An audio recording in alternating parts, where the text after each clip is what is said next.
Chapter I. The unforeseen visitor at Baker Street. Was upon a damp and mist-heavy evening in the autumn of 1890 that the affair of Duskwood House first intruded upon our quiet routine at Baker Street. London lay wrapped in a grey shroud. The gas lamps, haloed by the thick fog, glimmered faintly like distant stars through a veil of smoke. The rattle of hansom cabs and the occasional cry of a newspaper boy drifted to us in our sitting room. Muffled and ghostly, my friend, Mr. Sherlock Holmes sat cross-legged in his familiar armchair, his keen grey eyes half closed, his long fingers steepled before him. A coil of blue tobacco smoke rose in lazy spirals from his pipe, wreathing his hawk-like profile in a faint haze. I had just finished an article on military sanitation for the Lancet, and was about to fold the paper when Holmes suddenly broke. His silence. "Watson," he remarked, "have you ever reflected upon the curious manner in which people unconsciously betray their occupations through the creases of their hats?" I laughed softly. "I cannot say that I have given the subject much consideration. Yet it is instructive," said he, leaning forward with sudden animation. "A man who habitually carries his hat under his arm will produce a broad horizontal dent. A cleric who removes it frequently in places of worship will have the rim more worn on the right side, whereas a coachman, at that moment." A sharp rap upon the door interrupted his lecture. Mrs. Hudson, appearing in the entryway, announced a visitor. "A gentleman, sir. He insists the matter is of some urgency." "Show him up," Holmes replied, with a glint of interest. Moments later, the door opened to admit a man of middle years, fashionably dressed but in evident agitation. His cheeks were pale beneath a well-groomed mustache, and his eyes darted about the room as though seeking invisible pursuers. His gloved hands twisted his hat, almost unconsciously soft felt affair, creased at a sharp angle, which I noticed Holmes observing with obvious satisfaction. "Mr. Sherlock Holmes," the man stammered. "My name is Edward Blackwood. I have come to you in great distress." "Pray, take a seat, Mr. Blackwood," Holmes said, indicating the armchair opposite him. "The fire is good, and the fog outside is particularly vile. Watson, the brandy, if you would." I poured a measure, and our visitor drank it gratefully before speaking again. "It is about my sister, Holmes. My sister, Mrs. Margaret Whiteley. She resides at Duskwood House, a modest country estate some 40 miles from London, near the village of Hawthorndale. 2 nights ago," his voice faltered.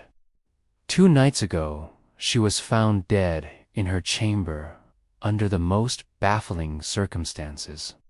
Holmes's eyes sharpened at once. "Pray be explicit, Mr. Blackwood." "My sister lived alone with a small household staff. Her husband, Colonel Whiteley, died during the Afghan campaign. She was a woman of considerable independence and character. 2 evenings passed. The servants were roused by the sound of her bell at nearly midnight. When they reached her room, the door was locked from the inside. They forced it open, only to find her lying lifeless upon the floor. There was no sign of struggle, no wound upon her body, save for a faint bruise upon her neck. The window was bolted. Holmes murmured, tapping his long fingers upon the arm of his chair. And the official verdict? Apoplexy, they said at first, Blackwood replied bitterly. But that bruise has raised doubts. Scotland Yard was notified yesterday, and Inspector Gregson arrived this morning. He has hinted darkly at burglary and foul play, though nothing appears to have been stolen. I came straight to you, Inspector Gregson, Holmes said with a faint smile. An honest fellow, but not blessed with an excess of imagination. This promises to be interesting. I could not help but observe that curious spark which always lit Holmes's features when confronted with some unusual problem. It was the look of a hunter catching the first scent of his quarry. Were there any visitors at Duskwood House in the days preceding your sister's death? Holmes inquired. Yes, there was one Mr. Charles Denham, a distant cousin. He is a man of somewhat disreputable habits, I fear, though my sister always treated him kindly. He departed the day before the tragedy. Holmes made a brief note in his pocketbook, and the servants, 4 in number, Mrs. Clark, the housekeeper, a maid named Lily, a groom, and a cook. All have been in her service for years. Rose suddenly and walked to the window, peering through the fog as if seeking some invisible clue in the shifting mists. You say the door was locked from within. Yes, it had to be forced, and the window bolted and unbroken. Holmes turned back, his expression unreadable.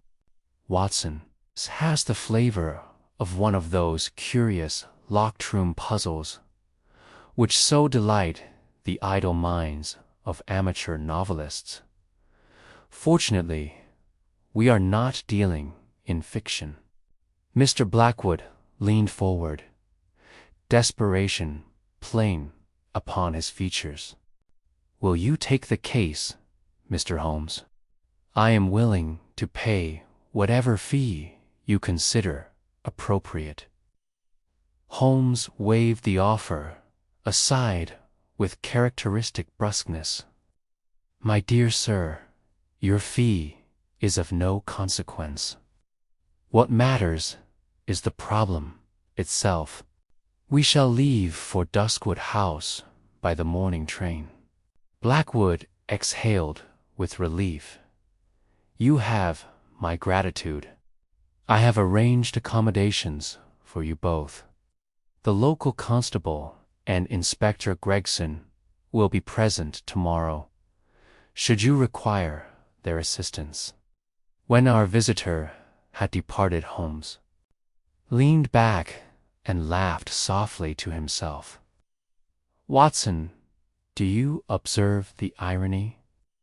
A country house, a locked chamber, an unexplained death, and an inept inspector.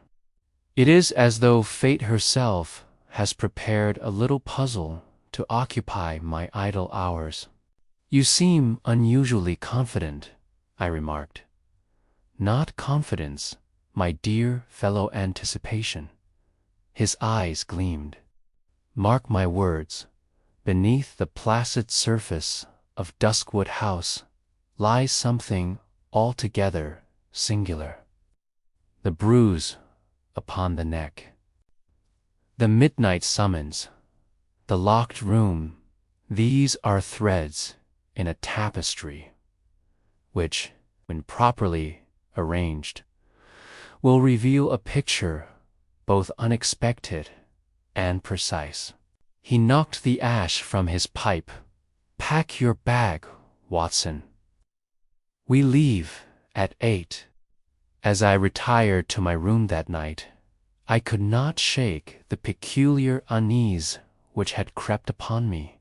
Something in Mr. Blackwood's manner and undercurrent of fear, perhaps, suggested that the death of Mrs. Whiteley was but the opening act of a darker drama. Yet I trusted Holmes implicitly. Whatever shadows waited at Duskwood House, he would illuminate them with the unerring lantern of his logic. Chapter 2. The Peculiar Hat and the Journey to Hawthorne Delwyn. I descended to breakfast the following morning. I found Holmes already at table, the coffee cooling neglected at his elbow, and Bradshaw's Railway Guide splayed like a devotional book upon his knee. The fog of the previous night had thinned into a dim, pearl-gray light which revealed the rain-polished cobbles of Baker. Holmes looked up with a curiously abstracted air, and, by way of greeting, took a spoon and stirred the coffee with such languid precision that I knew some minute chain of thought was running to its conclusion behind those keen, attenuated features. "Our train, my dear fellow," said he, tapping Bradshaw with a long forefinger, "leaves Charing Cross at 8:15, and will set us down at Hawthorne Dell by Change at Orpingtonot a quarter before 10. Weather consented. Gregson wired at 7 to say that the local constable had kept the chamber sealed, and that Mr. Edward Blackwood would meet us at the station. "Excellent," I returned. "You sleep little when the game is afoot." He permitted himself the shadow of a smile.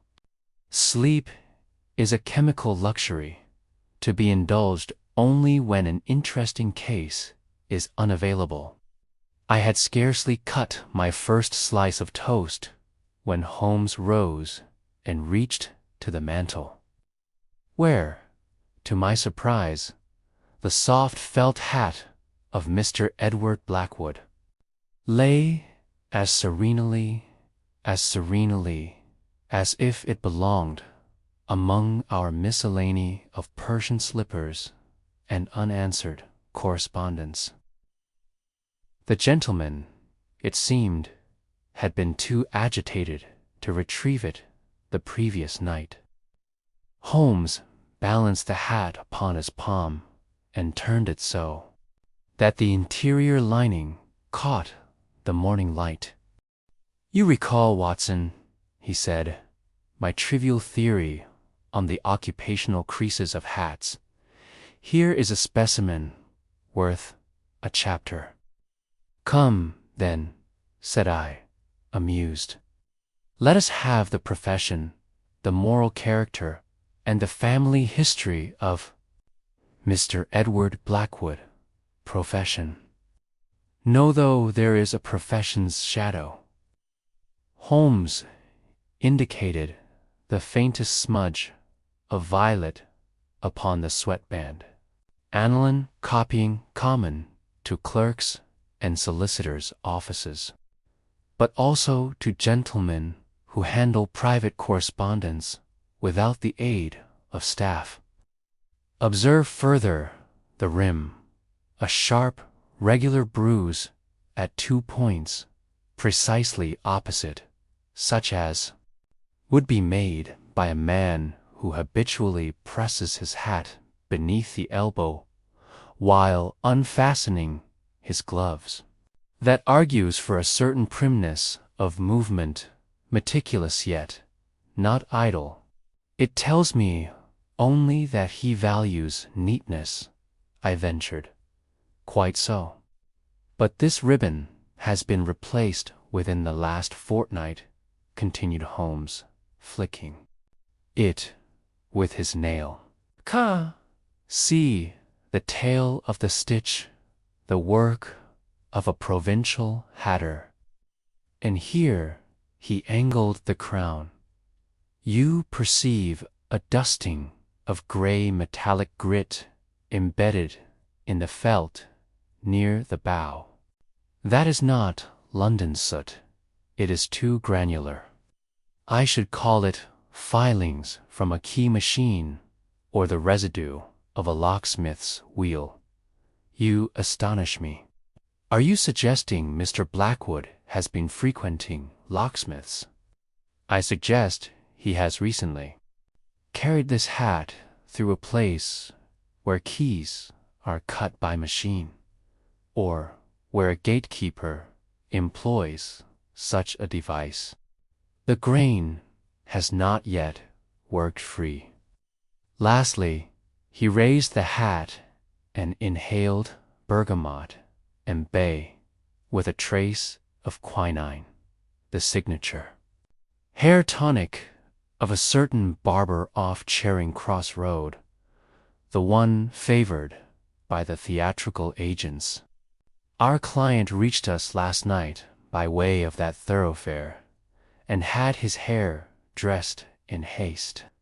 Vanity under duress, or the act of a man who wishes to present himself controlled when his affairs are not his affairs.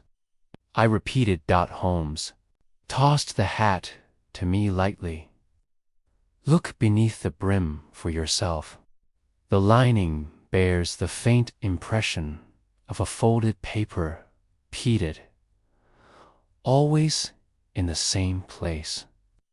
A man who keeps an unpaid bill there as a reproach to his memory, perhaps. And the felt has thinned where a pin once secured some Tokona black ribbon or a lady's hair, now removed. Sentiment and debt are ill roommates. You make a romance out of lint, I said. My dear fellow, he answered, reaching for his overcoat. The world is woven of lint. Shall we gather a thread or two upon the Kentish rails? We drove to Charing Cross, the city wearing that washed and chastened look which London assumes after rain. Ribs and glassy lungs pulsed with all manner of travelers, among whom Holmes glided with the peculiar quiet that seemed to shorten distances around him.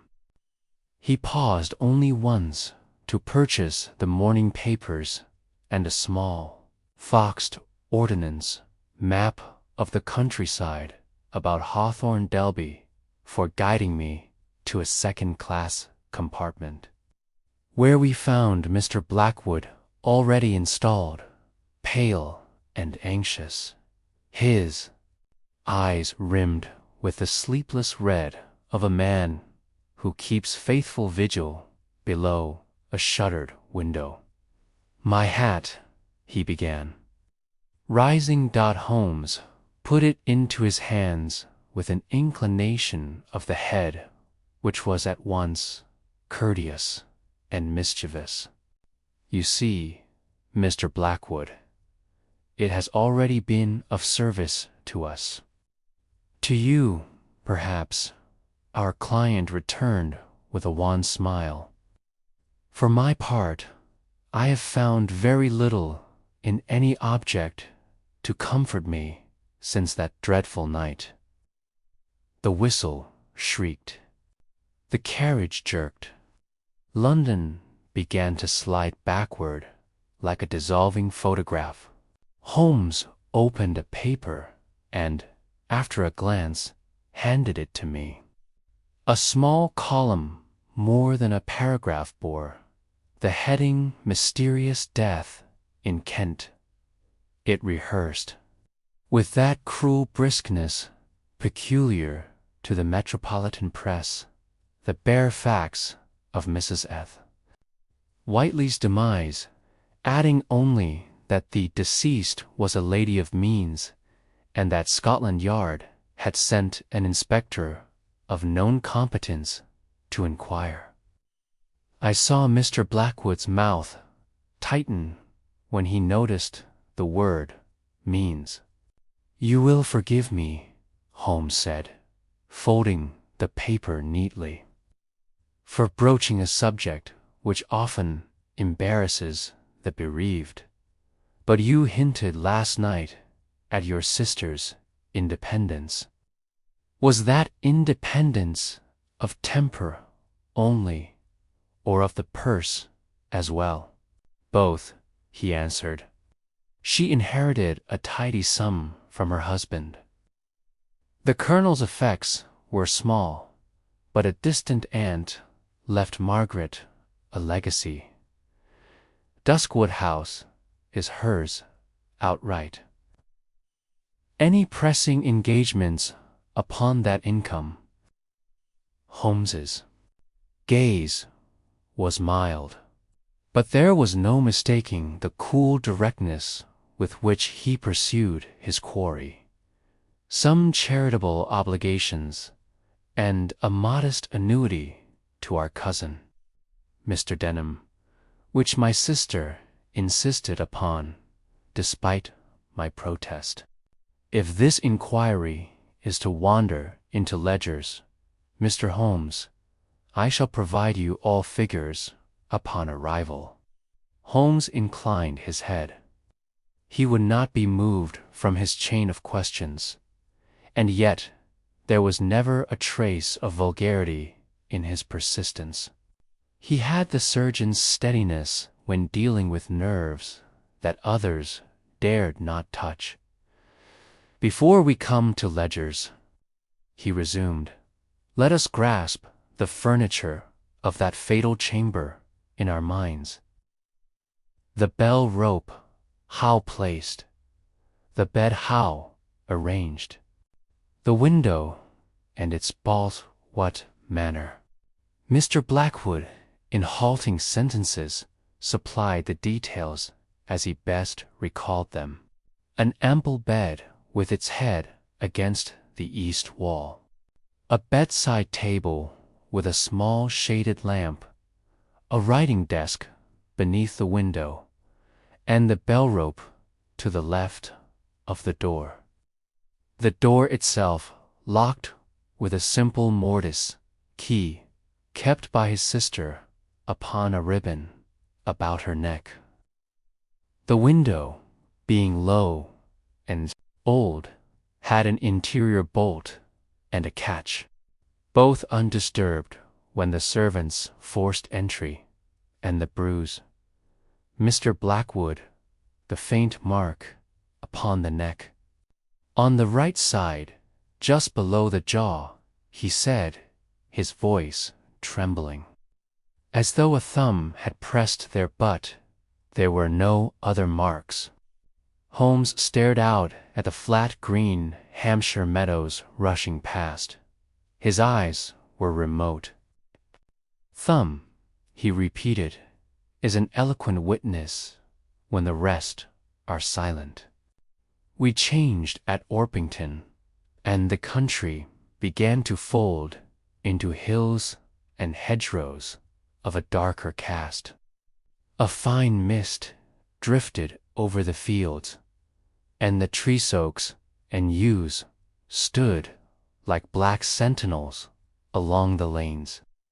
Hawthorndale proved to be a modest wayside station, little more than a platform and a wooden office with a clock that appeared to go its own pace through the day. There, as promised, Inspector Gregson awaited us, his sandy hair made vivid by the damp, his square face set in an expression of official cheer. "Morning, Mr. Holmes." "Doctor," he said, shaking our hands with the energy of a man who would wring evidence as he wrings a cloth. "Sad business. This, I've kept things neat as a pin for you. Room sealed, servants questioned, grounds walked twice over. If we don't have the man, then he's a ghost. Let us hope he is not the latter," Holmes returned. "Ghosts are the one class of criminal for which I have not yet contrived a handcuff." A small trap waited, and we set off along a road bordered with hawthorn and blackberry. The wet air made every scent bright: peat from the ditches, the sour tang of horses, that peculiar green fragrance that rises from hedges after rain. Mr. Blackwood sat forward, directing the driver more by the urgency of his posture than by any words, while Holmes, with his thin knees drawn up, studied the ordnance map as if the whole riddle were already scored upon its contour lines. "Duskwood House," he murmured at last, tapping a point with a road bent like a crooked finger. "A mere mile from a quarry and bounded on two sides by thick wood. A lay-core ornamental pond on the south. Curious. What is curious?" I asked. "That the approach from the village affords 3 vantage points at which a man may watch the house unseen." He answered. "One expects a nobleman's seat to flaunt itself. This one prefers the habits of a recluse." "It was my sister's taste," said Mr. Blackwood softly. "She loved the yews and the dusk they kept." As we drew near, the house came into view, set back from the road behind a low stone wall and an avenue of yews so somber that one might have believed the day already evening beneath their boughs. The roof was steep, with dormers that peered like half-lidded eyes, the brick a deep and weathered red, the windows narrow in the older portion, broader and more modern in the wing that held the family rooms. A single smear of white upon the gravel caught my attention. Holmes, who missed nothing, had his hand upon the latch before the trap had fully halted. "A fragment of plaster," he observed, stooping, "freshly fallen and not from this wall. See the grit embedded here. It is a lime of a different composition." Gregson puffed. "We noticed a bit of crumble here and there, Mr. Holmes. Old places are always shedding." "Possibly," Holmes returned, and slipped the plaster into his pocket with that air of having added a sovereign to some private bank The front door opened to reveal a plain, capable woman of middle years, Mrs. Clark, the housekeeper, whose face bore the weary composure of those who have lately wept but now conduct the living as if they were guests at a silent ceremony. She curtsied briefly to Mr. Blackwood and led us through a square, oak-paneled hall hung with family portraits, savior gentlemen and unsmiling ladies, all with the same arched brow and steady gaze that I detected in our client. Holmes's attention went not to the faces, but to the floor. "You washed here recently," he said, indicating a duller sheen in two broad swaths upon the boards. "Yes, sir," Mrs. Clark replied.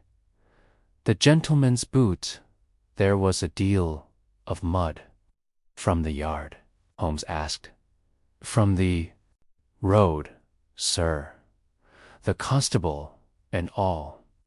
"And yet," Holmes murmured, "this faint track is older than their tread."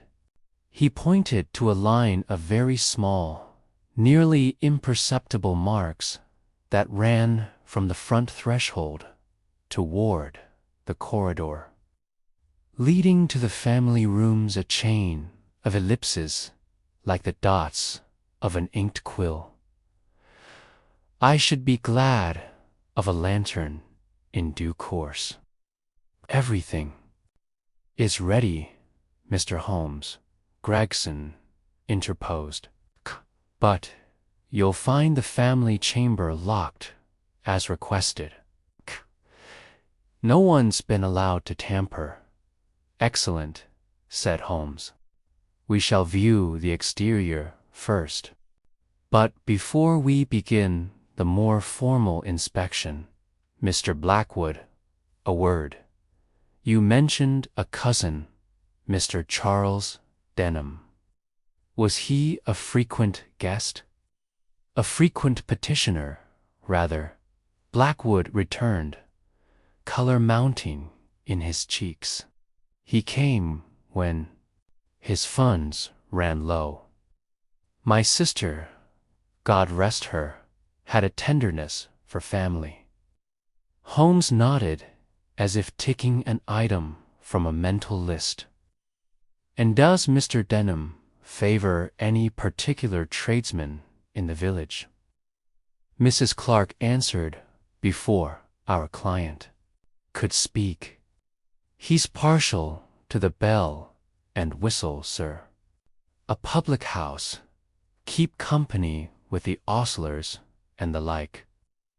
Holmes's eyes brightened. "A barber and a bell," he said softly, more to himself than to us. "Watson, do make a note.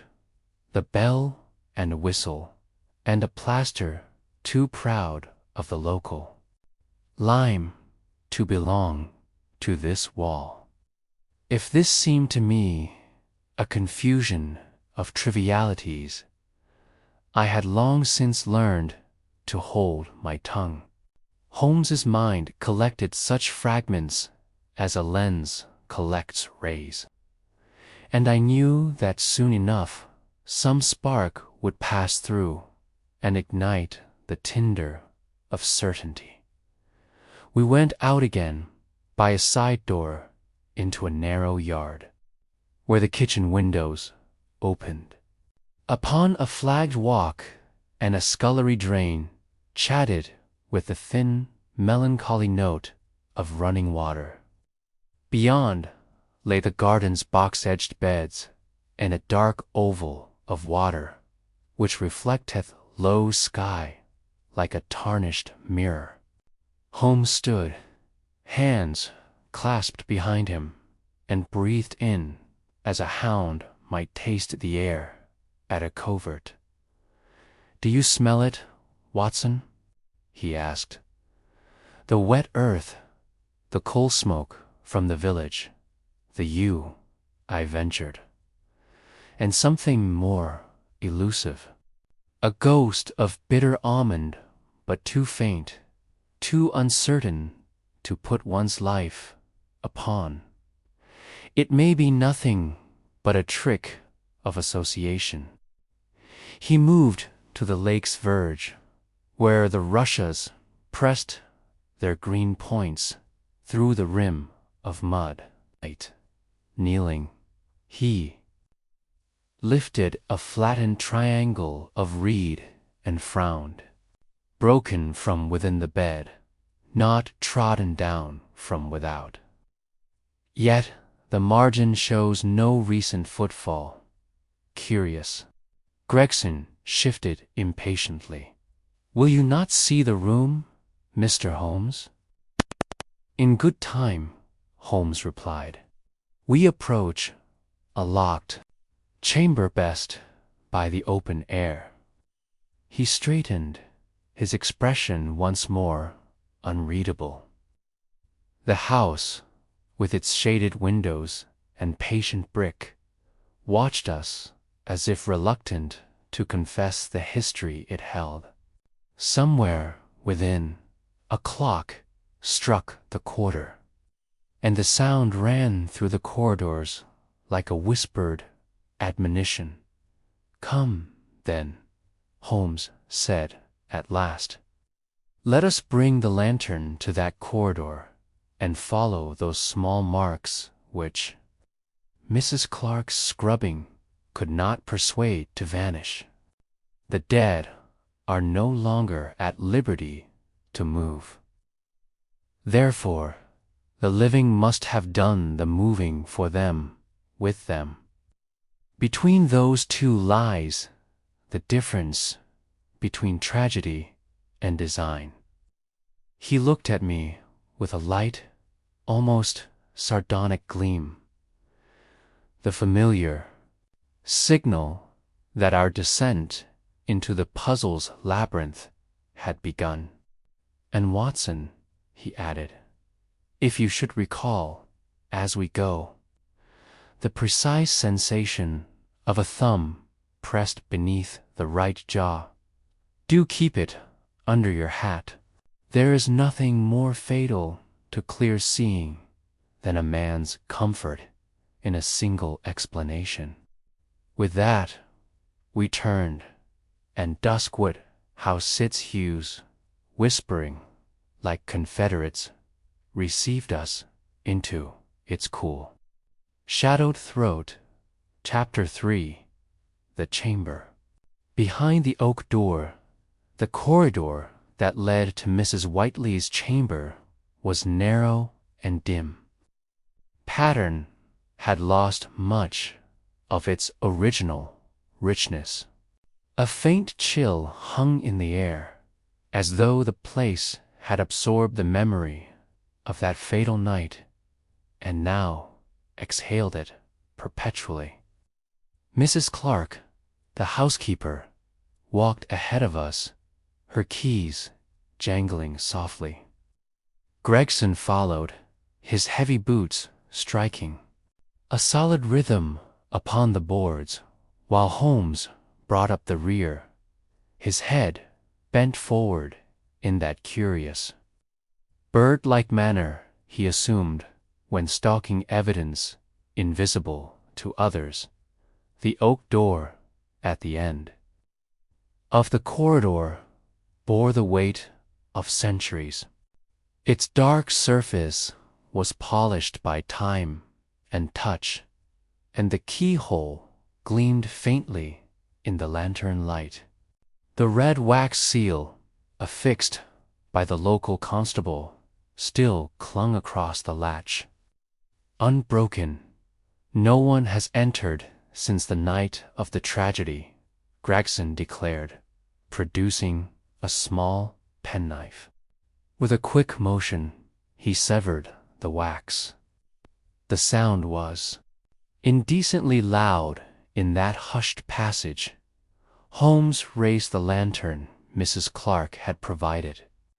Observe, Watson, he said softly, "the floor before the door." I bent down. A faint scuffing was visible, no more than a pale crescent upon the boards, as though a shoe had twisted slightly before entering. Beside it, barely noticeable, was a pinhead glint metallic, a shoe with a small tack protruding from the heel. Holmes remarked, crouching. Common enough, but not in a house where the servants wear soft indoor slippers and the master's boots remain downstairs. At night, this was left by someone entering in haste, or stealth, or both. Gregson snorted. Could have been any of us when we broke in. Holmes shook his head gently. You broke in with a constable after the discovery.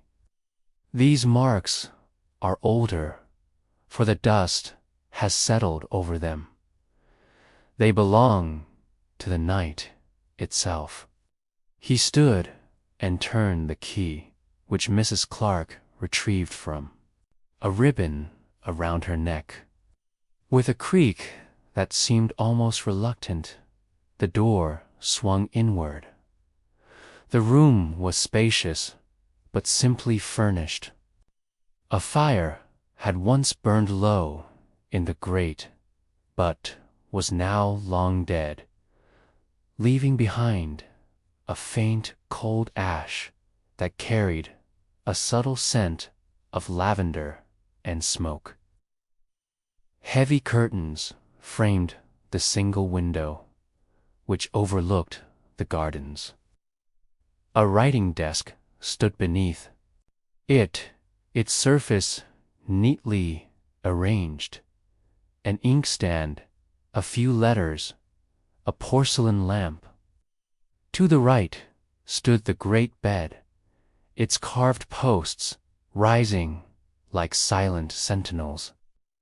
The coverlet had been turned down, and a pillow still bore the indentation where a head had lain. On the rug beside the bed lay a faint impression, darkened but not stained, the place where Mrs. Whiteley had fallen. Holmes did not rush. He circled the room slowly, lantern raised, pausing before each object with the deliberation of a man deciphering a coded manuscript. Gregson, more impatient, stationed himself by the door, arms folded. First impressions. Watson, Holmes said, gesturing lightly with the lantern. The door was locked from within. I began recalling Mr. Blackwood's account. The key was around her neck. The window is bolted. There are no signs of forced entry. No weapon. The bruise beneath the jaw suggests pressure a thumb, perhaps. Yet, how could the assailant have left the room? Holmes's lips curved faintly, a fair summary of the dilemma. But let us not accept the dilemma as absolute before testing it. He approached the window and examined the bolt. It was of a simple construction, somewhat rusted and clearly undisturbed. He ran his slender fingers along the frame and sill, then paused. "Watson," he said, "your eyes are younger. What do you make of this?" I stepped beside him. On the interior sill, at the far right corner, a minute crescent-shaped chip in the paint caught the lantern light. It was as though a thin blade or wire had been pressed beneath the sash. Someone attempted to manipulate the bolt from outside. I ventured, or succeeded, Holmes murmured. Note the angle. It is upward, not downward.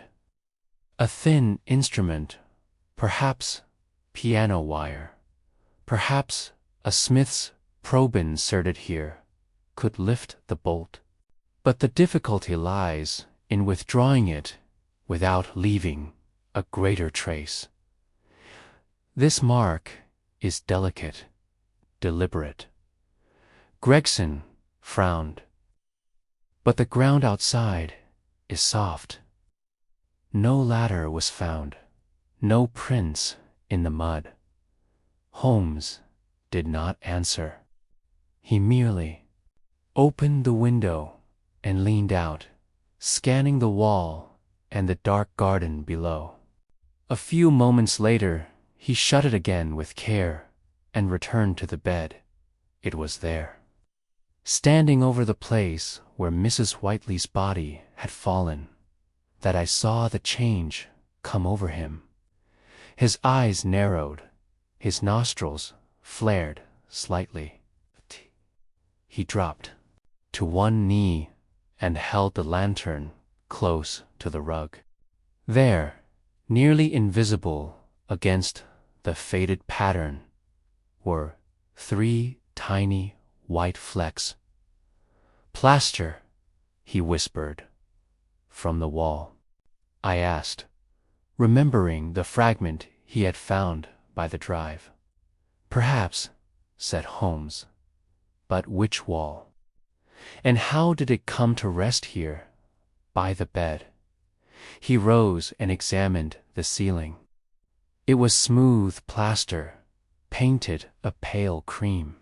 No crack or flaking could be discerned. He then turned to the wall nearest the door, running his fingers along the molding.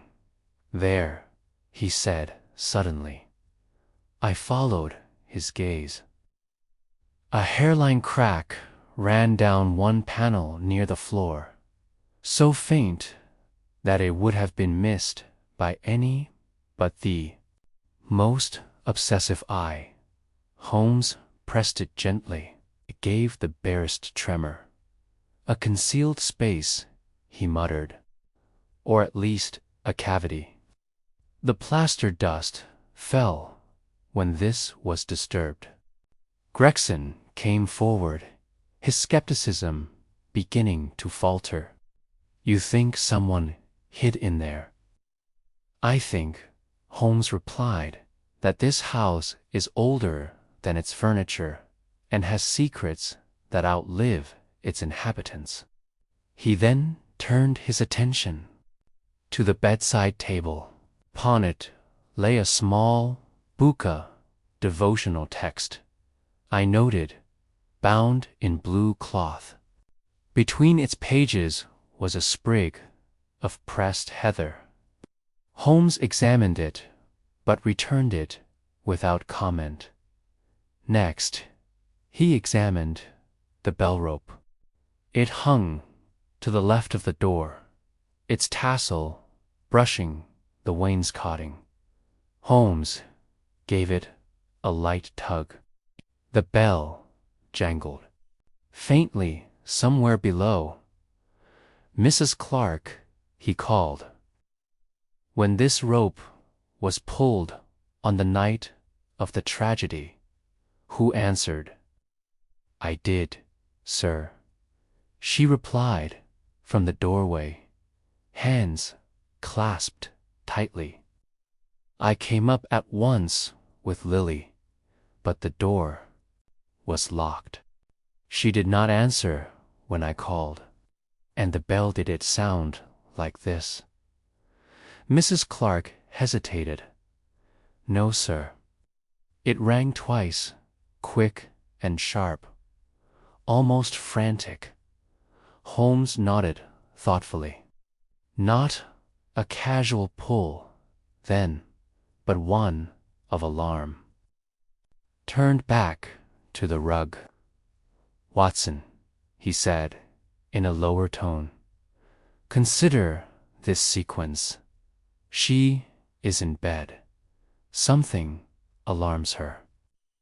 She pulls the bell twice, rises, perhaps to meet the danger, yet no sound of struggle is heard.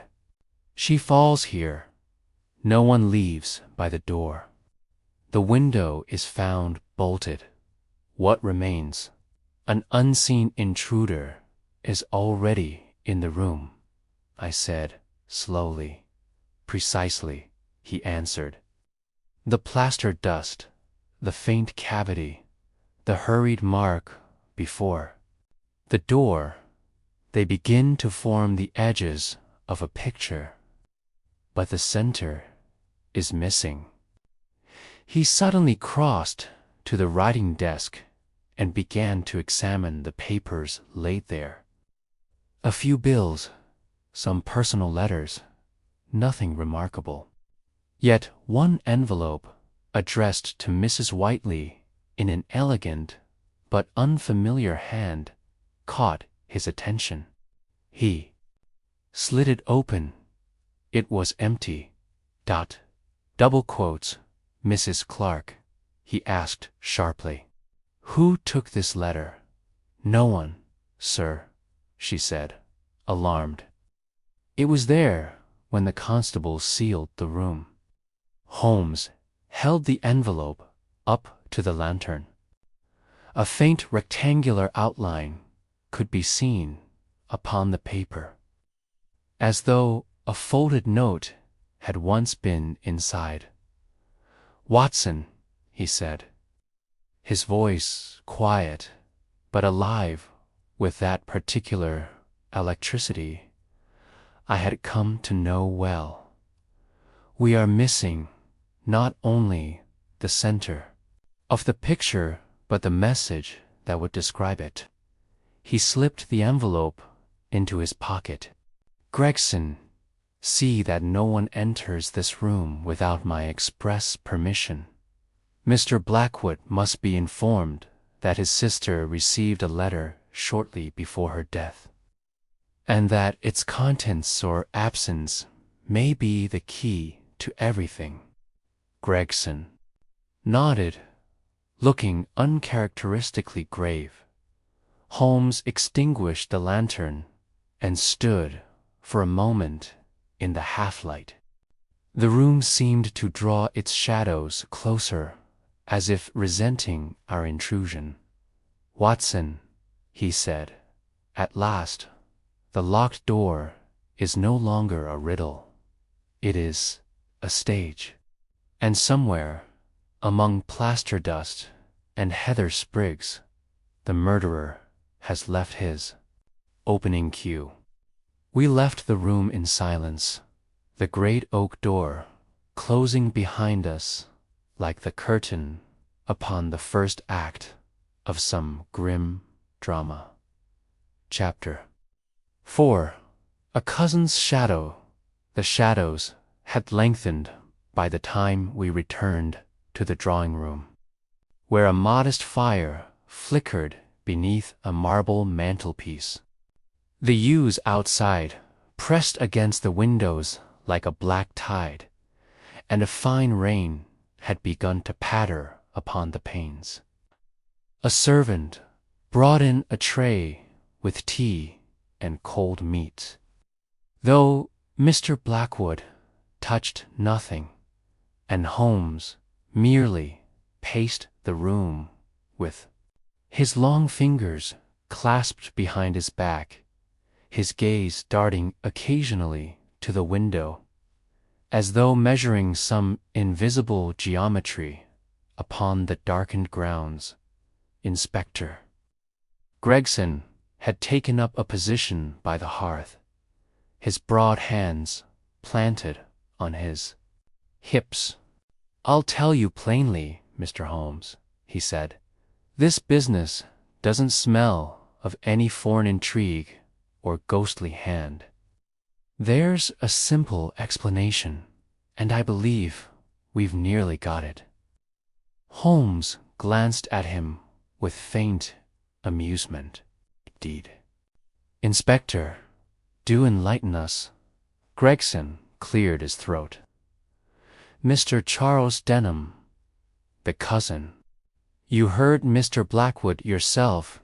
He was here until the day before the murder. He's known to have debts, spends his evenings at the Bell and Whistle public house, and has lately been heard complaining that Mrs. Whiteley had refused him more money. He's exactly the sort to turn nasty when the purse strings tighten. I've already wired the local constable to keep an eye on him. Edward Blackwood, who sat in an armchair with his hands clasped tightly, raised his head. Charles, he said incredulously. No, he may be reckless, but he's not a murderer. Holmes resumed his pacing, his brow furrowed in thought. What evidence have you, Gregson, beyond his debts and his proximity? Gregson warmed to his theme. He was seen by the innkeeper late the night of the murder. Left in a state about midnight. And here's the point, sir. One of the stable lads swears he saw him the next morning walking from the direction of the Duskwood, grounds, muddy boots and all. He claimed he'd slept in the village, but no one saw him there, and if he'd a key, well, he could have entered without trouble. He's a family member. Holmes paused by the mantelpiece, his profile etched sharply by the firelight. Is the stable lad reliable? As reliable as they come, Gregson replied. We've spoken with him twice. Blackwood ran a hand through his hair, visibly distressed. Charles has always been a scapegrace, but not a killer. He and my sister quarreled, yes, but she never refused him completely. She was indulgent. Holmes turned to him with sudden intensity. When did you last see your cousin, Mr. Blackwood? 2 days before the tragedy, he answered. He came to me to complain that Margaret wouldn't increase his annuity. I told him she was right to be cautious. He left in a temper.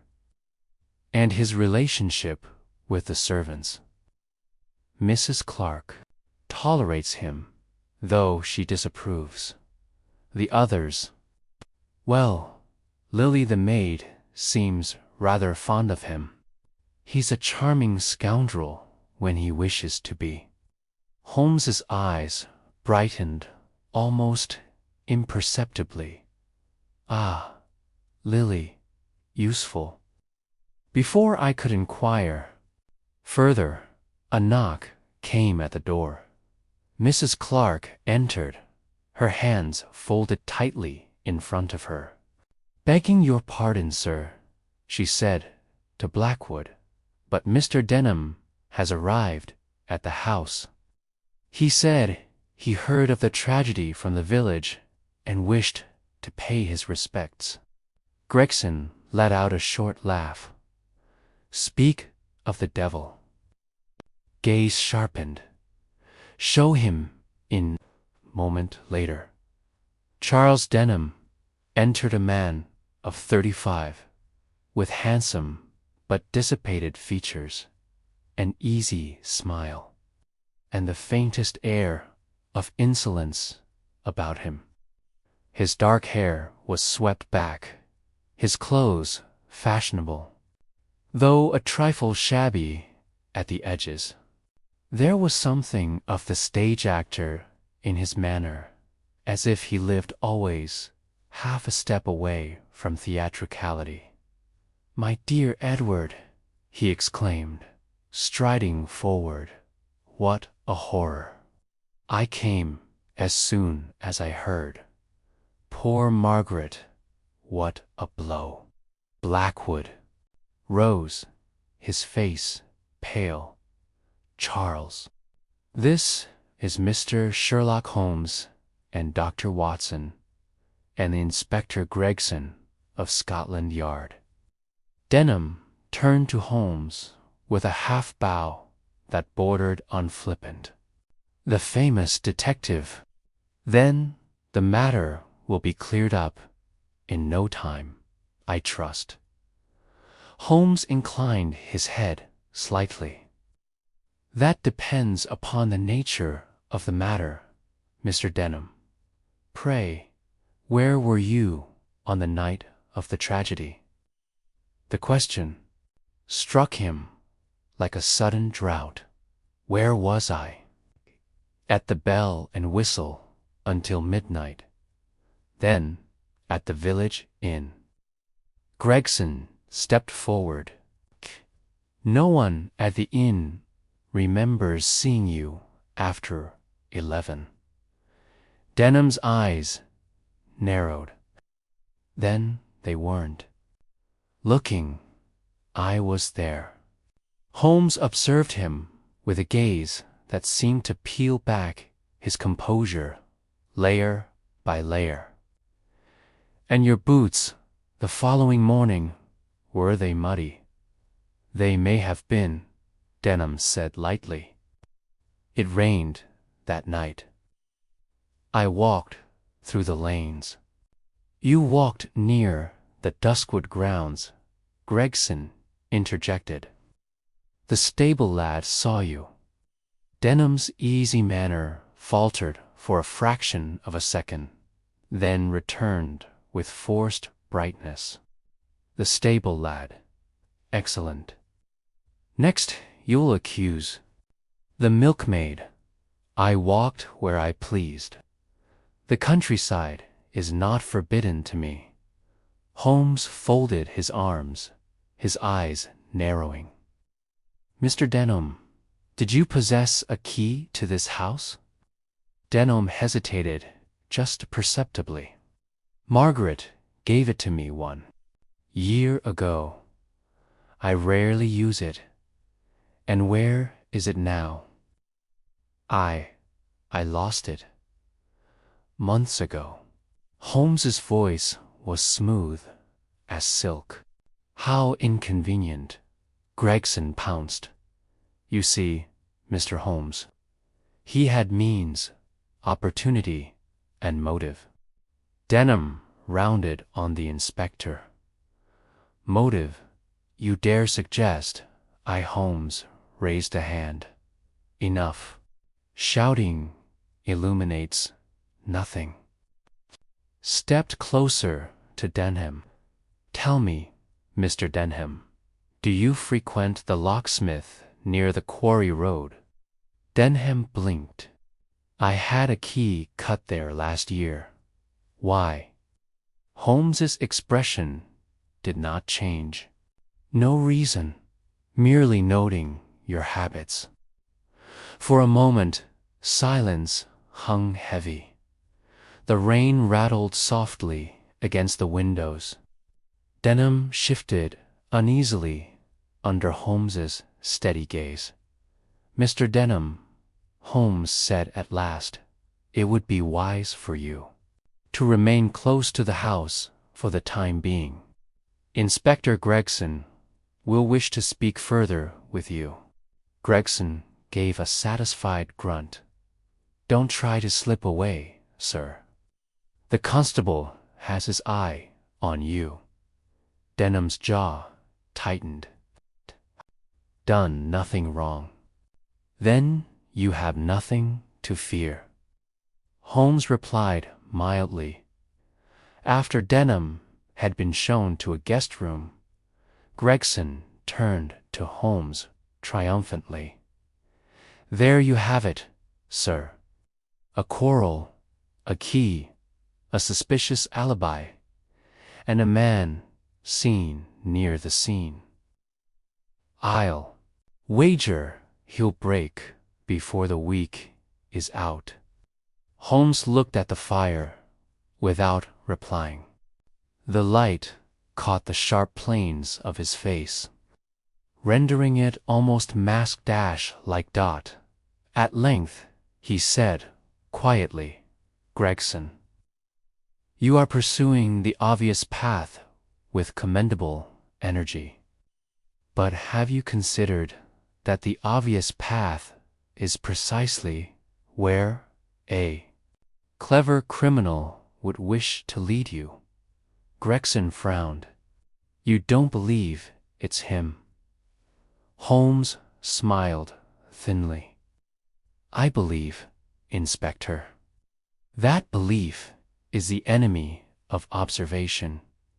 Mr. Denham is a man of appetites and debts.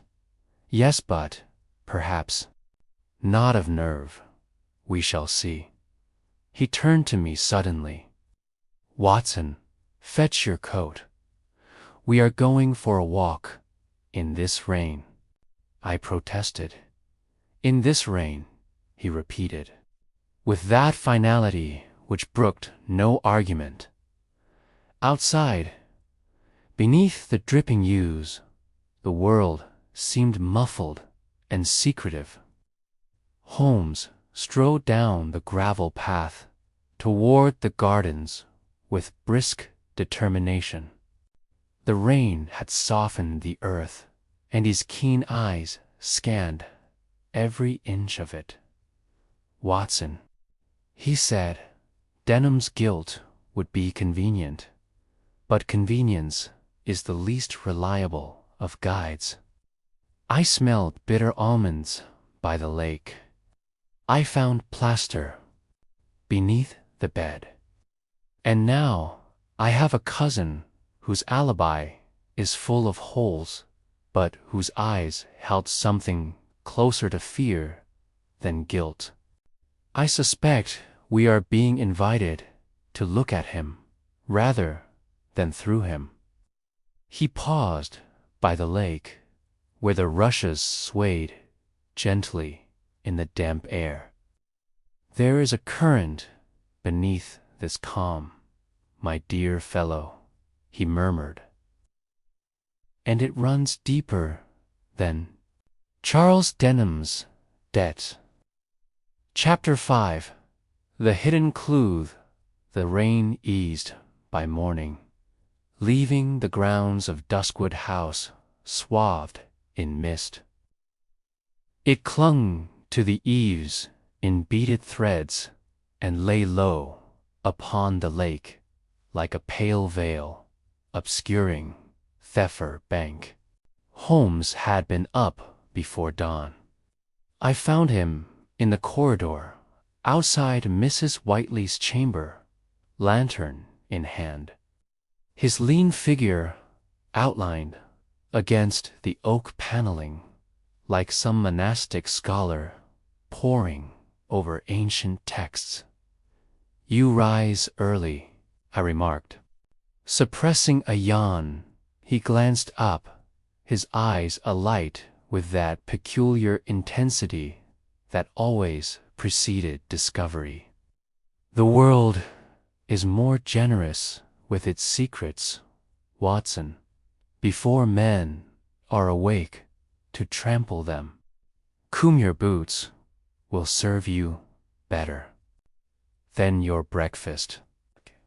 I followed him without further protest. The seal on the door had been broken the previous day, but Holmes entered the room with reverence, as if stepping into a temple of clues. The air was chill, and the pale morning light fell across the bed and writing desk in muted stripes. Holmes set down his lantern and began to re-examine. The area near the wall, with the hairline cracked, the same plaster panel he had discovered during our first inspection. He produced from his pocket a small folding knife and a slender probe of steel. With these, he knelt beside the baseboard and began working with exquisite patience, gently prising at the edge of the plaster. "What are you doing?" I whispered. "Listening," he replied without looking up. "The house speaks softly, Watson, but it does speak." After a few delicate motions, he stopped and pressed his ear against the panel. Then, with one quick movement, he slipped the probe inside and gave a slight twist. A faint click followed, so soft I might have imagined a small section of plaster swung inward on a concealed hinge, revealing a narrow cavity between the walls. I leaned closer, astonished. Within the cavity lay a bundle of something wrapped in dark cloth, scarcely larger than a shoebox. Holmes drew it out and laid it upon the floor. The cloth was old and stiff with dust. He unwrapped it to reveal a curious objecta wooden box, with a narrow brass nozzle protruding from one end and a coiled tube attached to it. Beside it lay a small glass vial, stoppered and sealed with wax. "What on earth?" I began. Holmes held up a hand. His expression had grown sharp and unreadable. He examined the box with delicate fingers, turning it slowly. "Remarkable craftsmanship," he murmured. "Mid-Victorian, I should think, and well maintained." He pulled a handkerchief from his pocket, wrapped it carefully around the vial, and held it to the light. The liquid inside was clear, with a faint shimmer. "Sealed," he muttered. "Untouched for years, perhaps. Or touched very recently. Is it dangerous?" I asked, potentially. His tone was cool and precise. "A chemical reservoir connected to this nozzle. Imagine a bellows or a pump to disperse the contents. I have seen similar devices employed by theatrical companies to create artificial mists on stage, but also by certain ingenious criminals to introduce narcotic vapors into rooms without entering." A chill ran through me. "You mean someone could have?" He snapped the panel shut before I could finish. "Precisely," he said softly, "and no one would have known." For a moment he stood utterly still, the wooden box and vial cradled in his long hands.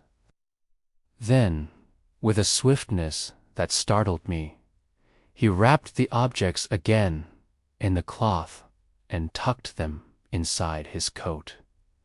"Watson," he said in a low voice, "I must ask you to say nothing of what you have seen, not to Gregson, not to Mr. Blackwood, not even to our charming Mr. Denham."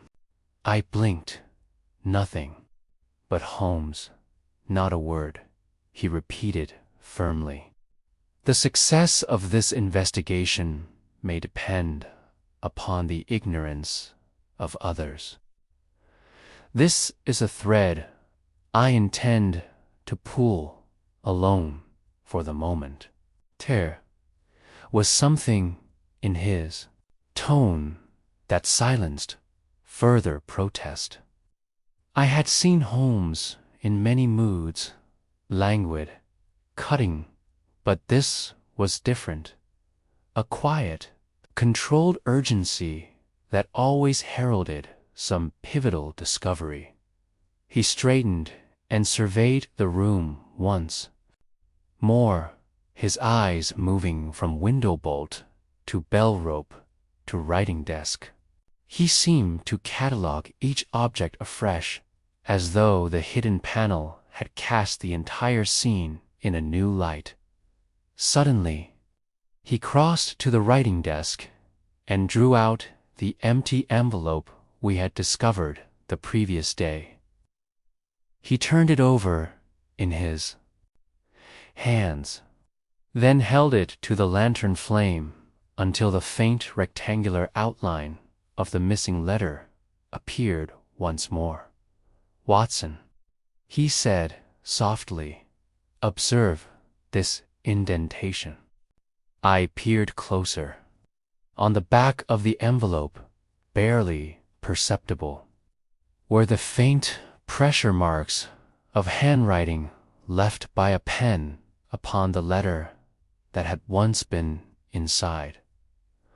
Holmes fetched a soft pencil from his pocket and began shading lightly over the surface, a trick I had seen him use before.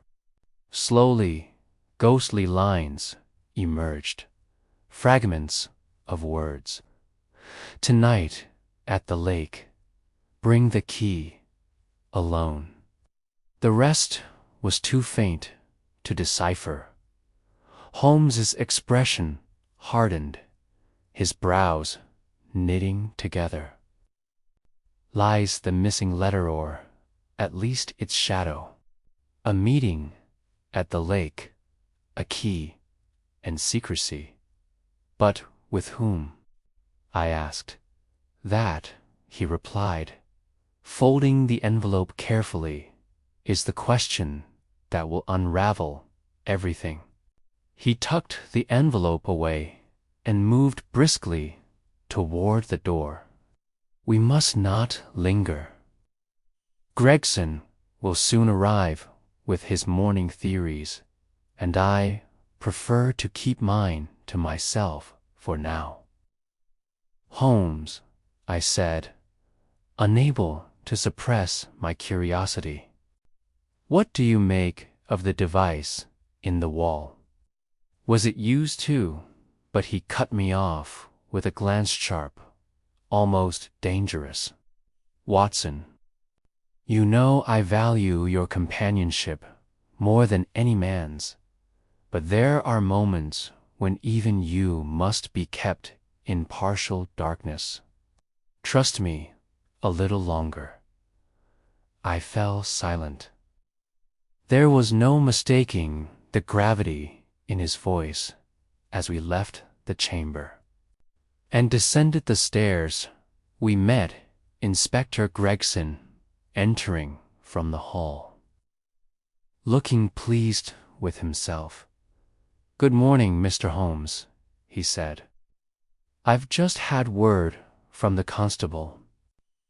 Denham was seen loitering near the quarry road late last evening. We've searched his room at the inn. Found nothing yet, but I've no doubt the noose is tightening." Holmes regarded him with mild detachment. "Indeed, Inspector. Noose has a curious habit, however, of tightening around whatever neck is most visible. Let us hope it's the correct one." Gregson frowned. "You don't think?" "I think," Holmes interrupted smoothly, "that theories declared too early are theories strangled at birth.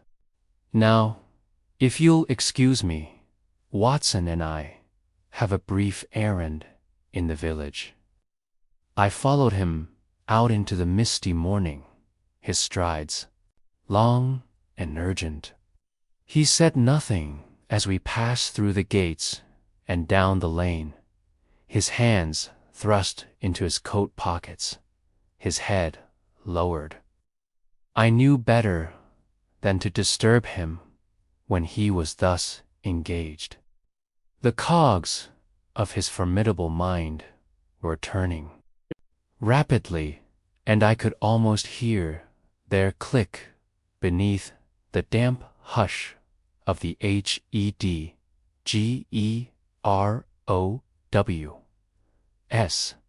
At length he spoke, almost to himself.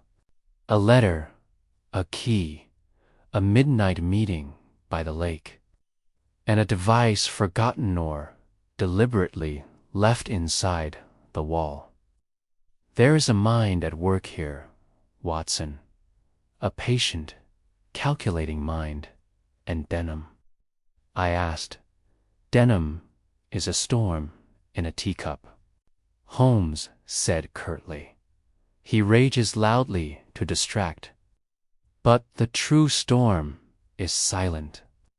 But I could not shake the image of that strange wooden box with its nozzle and vial hidden away for years, or perhaps prepared for a single fatal night. Holmes had found something that altered the entire complexion of the case, and he had chosen to keep it close to his chest, whatever lay ahead. The game had deepened. Chapter 6. The second incident at Duskwood days that followed brought with them a peculiar atmosphere of suspended tension at Duskwood House. Though Inspector Gregson busied himself interrogating servants and hounding Charles Denham with the persistence of a terrier, the household seemed wrapped in a shroud of quiet dread. The servants moved about as if unwilling to disturb the air. Doors closed softly, voices were hushed, and even the yews outside, heavy with autumn mist, seemed to lean closer to the house in listening. Holmes spent the greater part of his time away from the main rooms, sometimes walking alone along the lake's edge, sometimes vanishing into the village for hours on end. He told me little. His silence, however, was not the silence of confusion, but of concentration. Silence like the winding of a spring before the release. It was on the third night after our arrival that the tension broke. A disturbance in the Nitai had retired early, for the damp air had set my old Afghan wound throbbing in that familiar, dull rhythm. I had just extinguished my candle when a sudden, sharp noise echoed faintly through the corridor's sound, not unlike the jangle of a bell. At first I thought it was some remnant of uneasy dreams, but a moment later I heard footsteps running below, followed by Mrs. Clark's anxious voice and the unmistakable tones of Inspector. Holmes was already in the corridor, fully dressed, as though he had anticipated the summons.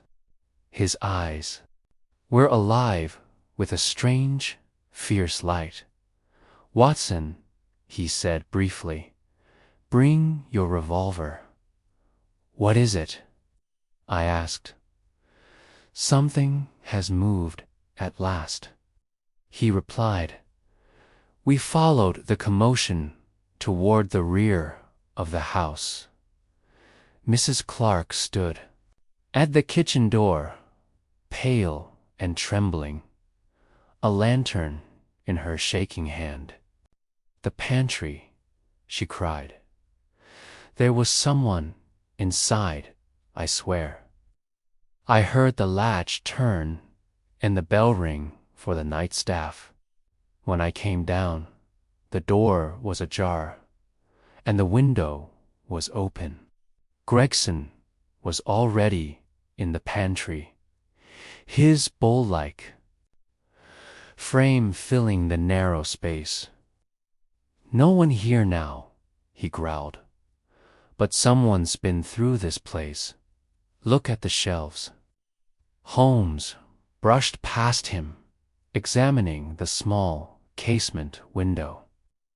It opened outward onto the side garden, where the wet earth bore a single, partial impression of a boot, blurred by haste, but visible.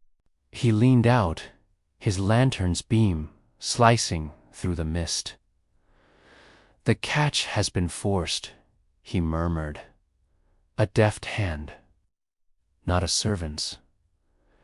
Gregson turned, his eyes gleaming with triumph. "It's Denham. Who else? He's been skulking about these grounds since the day we arrived. We'll have him this time." Holmes said nothing. Instead, he knelt by the pantry shelves. One row contained an assortment of household ledgers and locked tins, unusual storage for a pantry. He ran his fingers along the dusty wood until he stopped at one tin near the back. Its lock was broken clean through. Holmes opened it carefully. Inside were papers, old correspondence, receipts, and what appeared to be a small bundle of folded letters tied with faded ribbon. One ribbon had been freshly cut. Mrs. Clark gasped. "Those are Madam's letters. She kept them here, away from the damp of her room." Holmes held up the bundle. "Was anything removed?" Mrs. Clark nodded shakily. There was another bundle, newer, tied with blue ribbon. She'd received some letters lately, from someone she did not name. Gregson straightened. "Then that's it. Denham must have returned for them. Love letters, blackmail, something of the sort. We'll confront him at once." Holmes's face was unreadable in the lantern light. "By all means, Inspector," he said coolly. "But first, let us follow the path. The footprints by the garden wall." The three of us stepped outside into the cold night. The mist hung low, drifting between the hedges like pale smoke.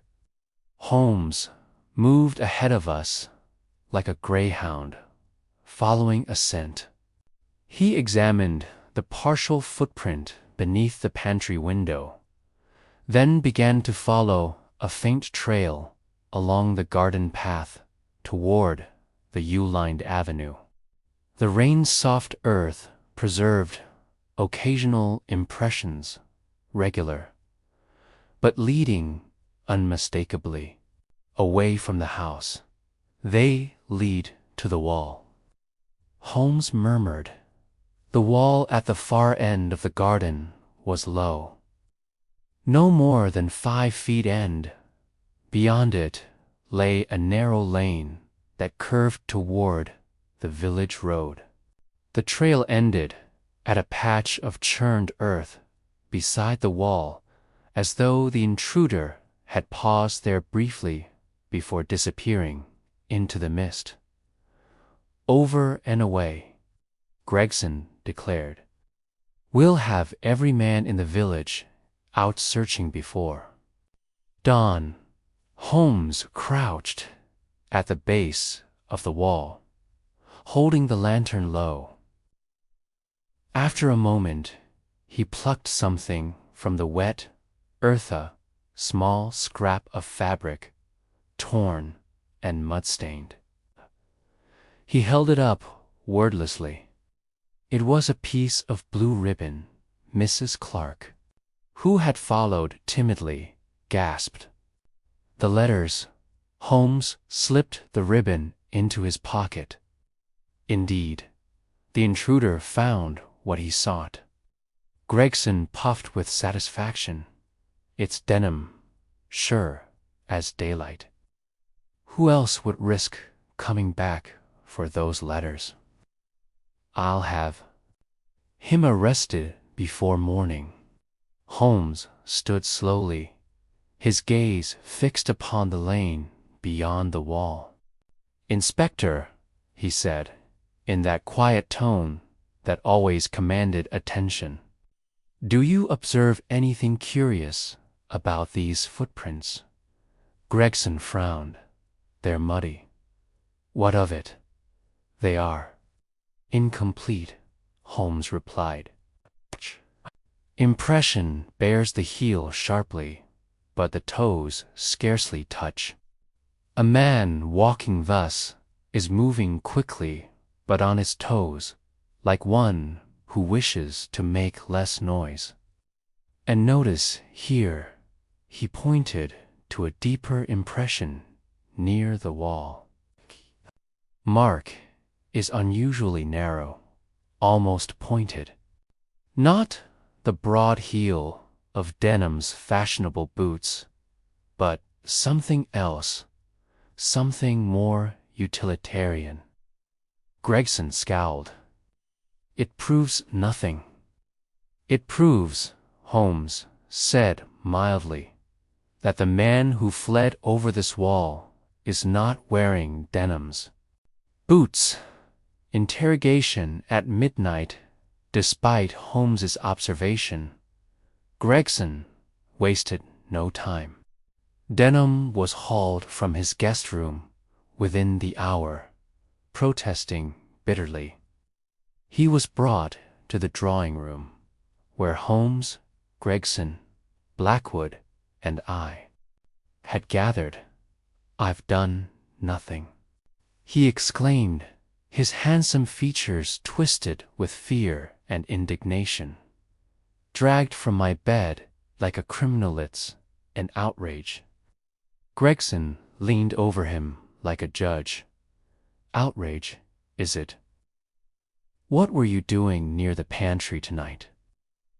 "I wasn't near the pantry," Denham shot back. "I was asleep. Ask Lily. She saw me retire early." "Ah, the maid," Gregson sneered. "Very convenient."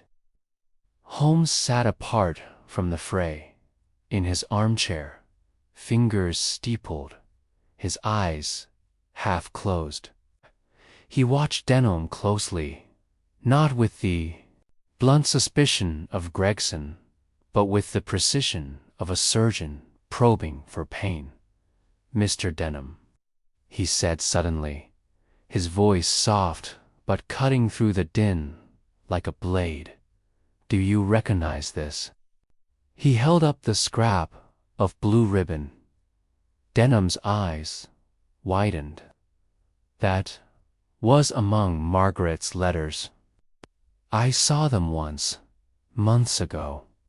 "And yet," Holmes continued, "someone risked entering the house tonight to obtain them. Someone who moved quietly, swiftly, and wore shoes quite unlike yours. If it was not you, who would know where the letters were kept?" Denham faltered. I don't know. Perhaps one of the servants." "Mrs. Clark knew." Mrs. Clark stiffened indignantly. "I'd never." Holmes silenced them both with a raised hand. "Enough. Mr. Denham, your guilt or innocence will be decided in due course. For now, remain here. Inspector, do not arrest him, not yet." Gregson bristled. Why not? The evidence, Holmes interrupted coldly, is a series of appearances. Appearances can be manufactured, Gregson muttered. Under his breath, but complied. A private conversation later. When the household had settled uneasily once more, Holmes and I walked together along the corridor toward our rooms. The lantern light threw long shadows against the paneling. You do not believe Denham was our nocturnal visitor, I said. Holmes gave a soft, sardonic laugh. My dear Watson, Denham is a man of bluster and vanity. If he had entered the house in secret, he would have left a trail broad enough for even Gregson to follow. No, the intruder tonight is of another breed, quiet, practiced, deliberate. And he came for those letters. Then he must have known exactly where they were. I said, precisely, Holmes replied. And that, my dear fellow, tells us something remarkable. He did not elaborate, but the gleam in his eyes was unmistakable. Something had shifted. The case had entered a new phase, not merely a murder, but a contest between two minds, one criminal, subtle and patient, the other Holmes's own. Dawn. At Duskwood next morning, the household awoke to the knowledge that the mystery had deepened. The pantry window stood as mute witness. The letters were gone. Gregson renewed his pursuit of Denham with renewed vigor.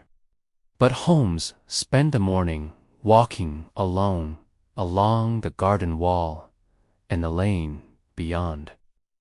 Once I saw him crouched in the wet grass, examining something invisible to me. Later, he returned to the house, his expression unreadable, but his movements brisk. Watson, he said quietly, tonight we shall lay a snare. The thief has struck once, he may strike again, and when he does, we must be ready to observe, not to interfere. It is time to let the darkness speak. Chapter 7: False Trails and Deepening Shadows. The following day, at Duskwood House, dawned, gray and uneasy. A pale sun struggled behind drifting veils of mist, but its weak light did little to dispel the oppressive atmosphere that had settled upon the household. The servants moved through the corridors like shadows. Mr. Blackwood spent much of the morning pacing the drawing room in a distracted fashion, while Inspector Gregson thundered about issuing orders with the air of a man convinced that the truth was already in his grasp. Holmes, however, had become curiously elusive. Where, on the previous days, he had applied himself to minute investigations and brisk deductions, this morning he seemed almost indifferent, and spent an hour in the library idly paging through a volume of 17th-century sermons. When Gregson attempted to involve him in further questioning of Denham, he excused himself with uncharacteristic languor and wandered off toward the village with his coat collar turned up and his hands deep in his pockets. "Your friend is losing interest," Gregson muttered to me with poorly concealed satisfaction. "Denham came for those letters, no doubt to destroy some that might implicate him. We've nearly cornered him." I made no reply, for I knew Holmes well enough to recognize this peculiar phase of withdrawal. It was often at such moments when he appeared least engaged that his mind was, in fact, at its most concentrated, working beneath a calm surface like the current of a deep river. A tangled net of suspicions. By midday, the young maid for further questioning. She was a slight, fair-haired girl of perhaps 19, with an open face marred only by the anxiety that had etched itself there in the days since her mistress's death. She stood in the doorway, twisting her apron between her fingers as Gregson bore down upon her with his usual bluntness. "You were fond of a Mr. Denham, weren't you?" he demanded. She flushed. I don't know what you mean, sir." "I think you do," Gregson pressed. "You saw him retire early the night of the break-in. Did you see him afterwards?" "No, sir. I went to my room." "And you didn't hear him leave?" "No, sir." "Convenient," Gregson muttered. "And the pantry window. You know how to open it, don't you?" She looked shocked. "Me, sir? I'd never—" "Enough." Holmes's voice cut through the room suddenly. None of us had heard him return. Yet there he was, in the doorway, his gray eyes cool and sharp. "Inspector, if you intend to extract information, might I suggest you begin by asking questions to which answers are possible?" Gregson straightened, bristling. You were merely driving a nail into wood, too soft to hold it," Holmes said dryly. "Miss Lily, you may go." She curtsied gratefully and fled. Gregson scowled. "You're too soft with these people, Holmes. I tell you, they know more than they say." "They always do," Holmes replied calmly. "But knowing what they know is a more delicate business than shouting at them." The red cloak that afternoon, a new element was introduced, one that, for a brief moment, threatened to lead us astray entirely. Mrs. Clark entered the drawing-room in some agitation, holding out a mud-stained scrap of fabric. "I found this," she said, "caught in the brambles near the garden wall." It was a corner of deep red woolen's cloak, by the look of it, torn cleanly away as if snagged during a hurried flight. Gregson seized upon it immediately. "Aha! There we have it. A woman's garment. Lily's, no doubt." Mrs. Clark shook her head vehemently. "No, sir. Lily has no cloak of that color. None of the servants do. Nor Madame, for that matter. She favored black or gray." Gregson frowned. "Then who?" Holmes took the fabric from Mrs. Clark and examined it with his usual care. "Thick wool," he murmured. "City manufacture. worn recently. The edges are damp but not decayed, and the tears are fresh. Blackwood, who had been sitting by the fire, rose with sudden unease. "I know that color," he said. "There's a woman in the village, Madame Lefevre, the Frenchwoman who keeps the little shop by the quarry road.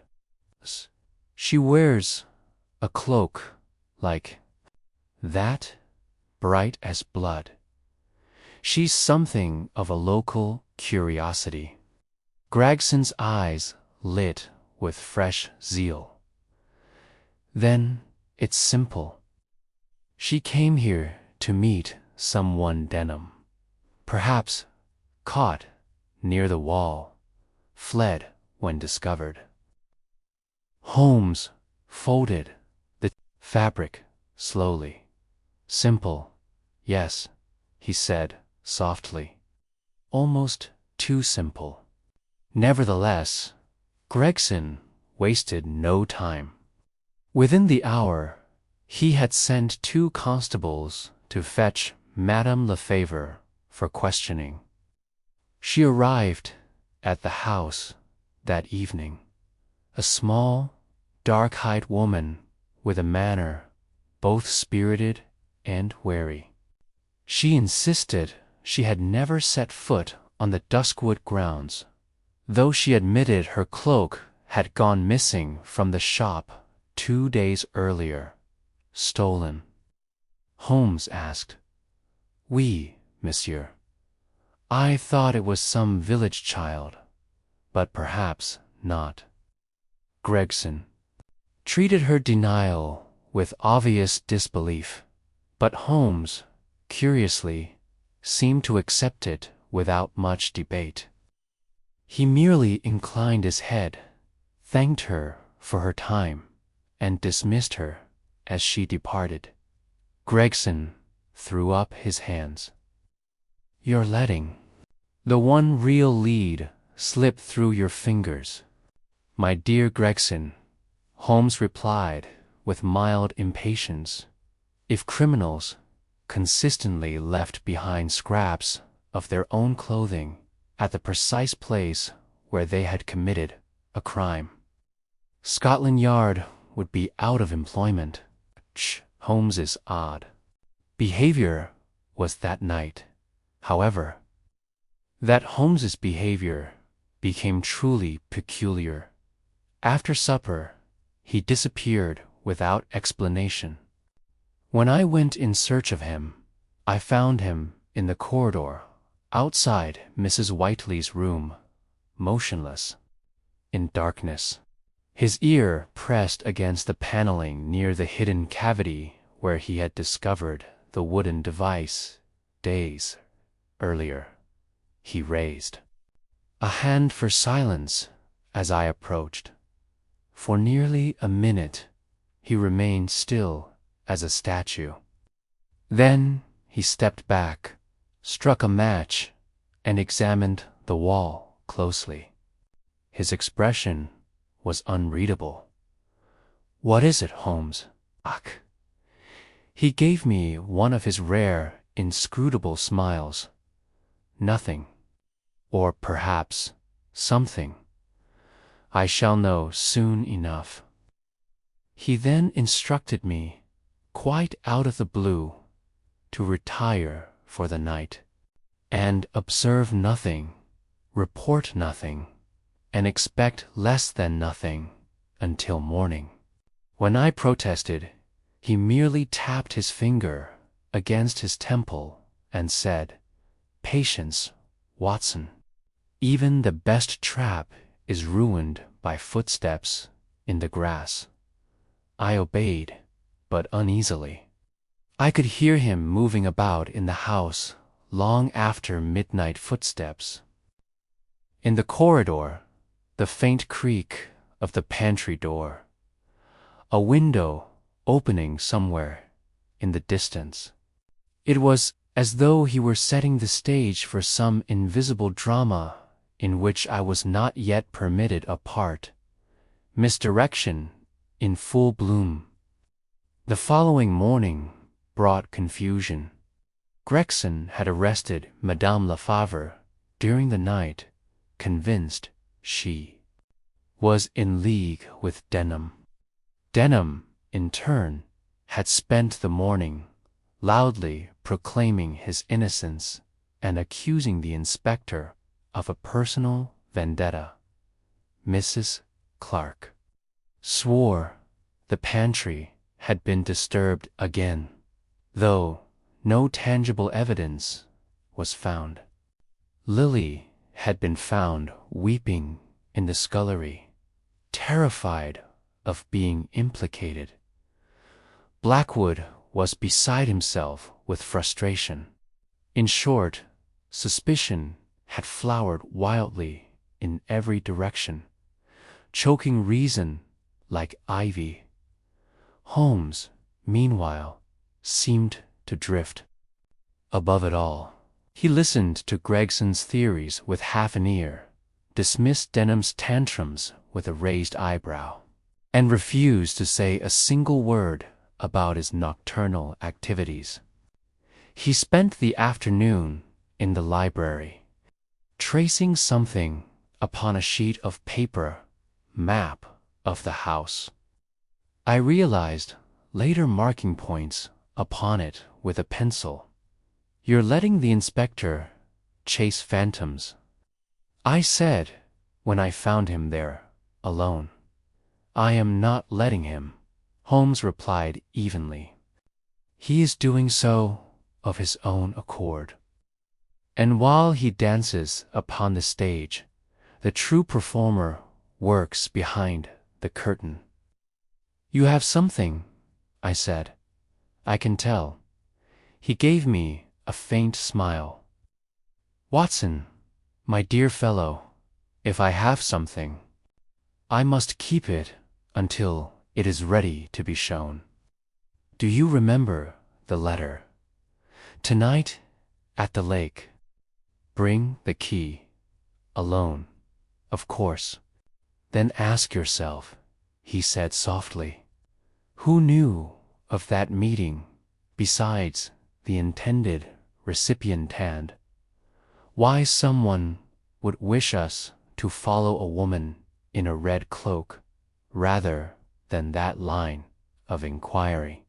And with that cryptic remark, he rolled up his map and left me staring after him, caught once again in that frustrating space between suspicion and revelation that was the peculiar torment and pleasure of living in Sherlock Holmes's orbit.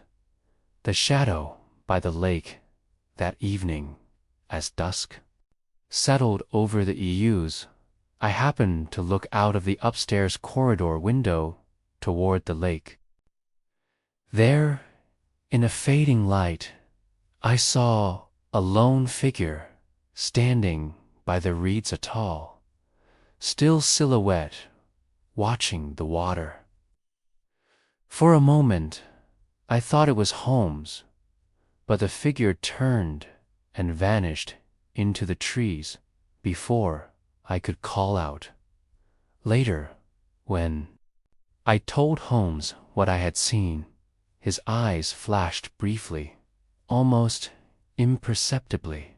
"Ah," he said, "the shadow steps closer to the stage." He would say no more. Chapter 8. Holmes's Traptha. Day had worn itself thin when Holmes at last emerged from his curious reserve and spoke plainly, though even then it was as if a conjurer showed the hollow of one palm while keeping the other closed about the coin. It was near 5 in the afternoon. A low, pewter-colored light lay upon the lawns, and the yews at the avenue's end gathered dusk to themselves, like priests drawing their cloaks. I was in the library arranging a few medical notes which I had abandoned to the confusion of the case when Holmes stepped in with a briskness that was almost jaunty. "You will oblige me, Watson," said he, "by writing 2 short notes at my dictation. Your hand is more commonplace than mine, and I desire precisely that quality." "Of course," I returned, reaching for pen and paper. He dictated, without pause, the sentences, compact as cartridges. The first was addressed to Inspector Gregson and ran thus: "At 9 o'clock this evening I shall make an examination of the pantry and scullery with special reference to the window. It is essential that no one, under any pretext, should pass that corridor after 1/4 before the hour." The second note bore Mr. Blackwood's name. "For reasons of safety, you are requested to remain in your dressing room from 9 until 1/2. Do not stir unless sent for by Dr. Watson." I looked up.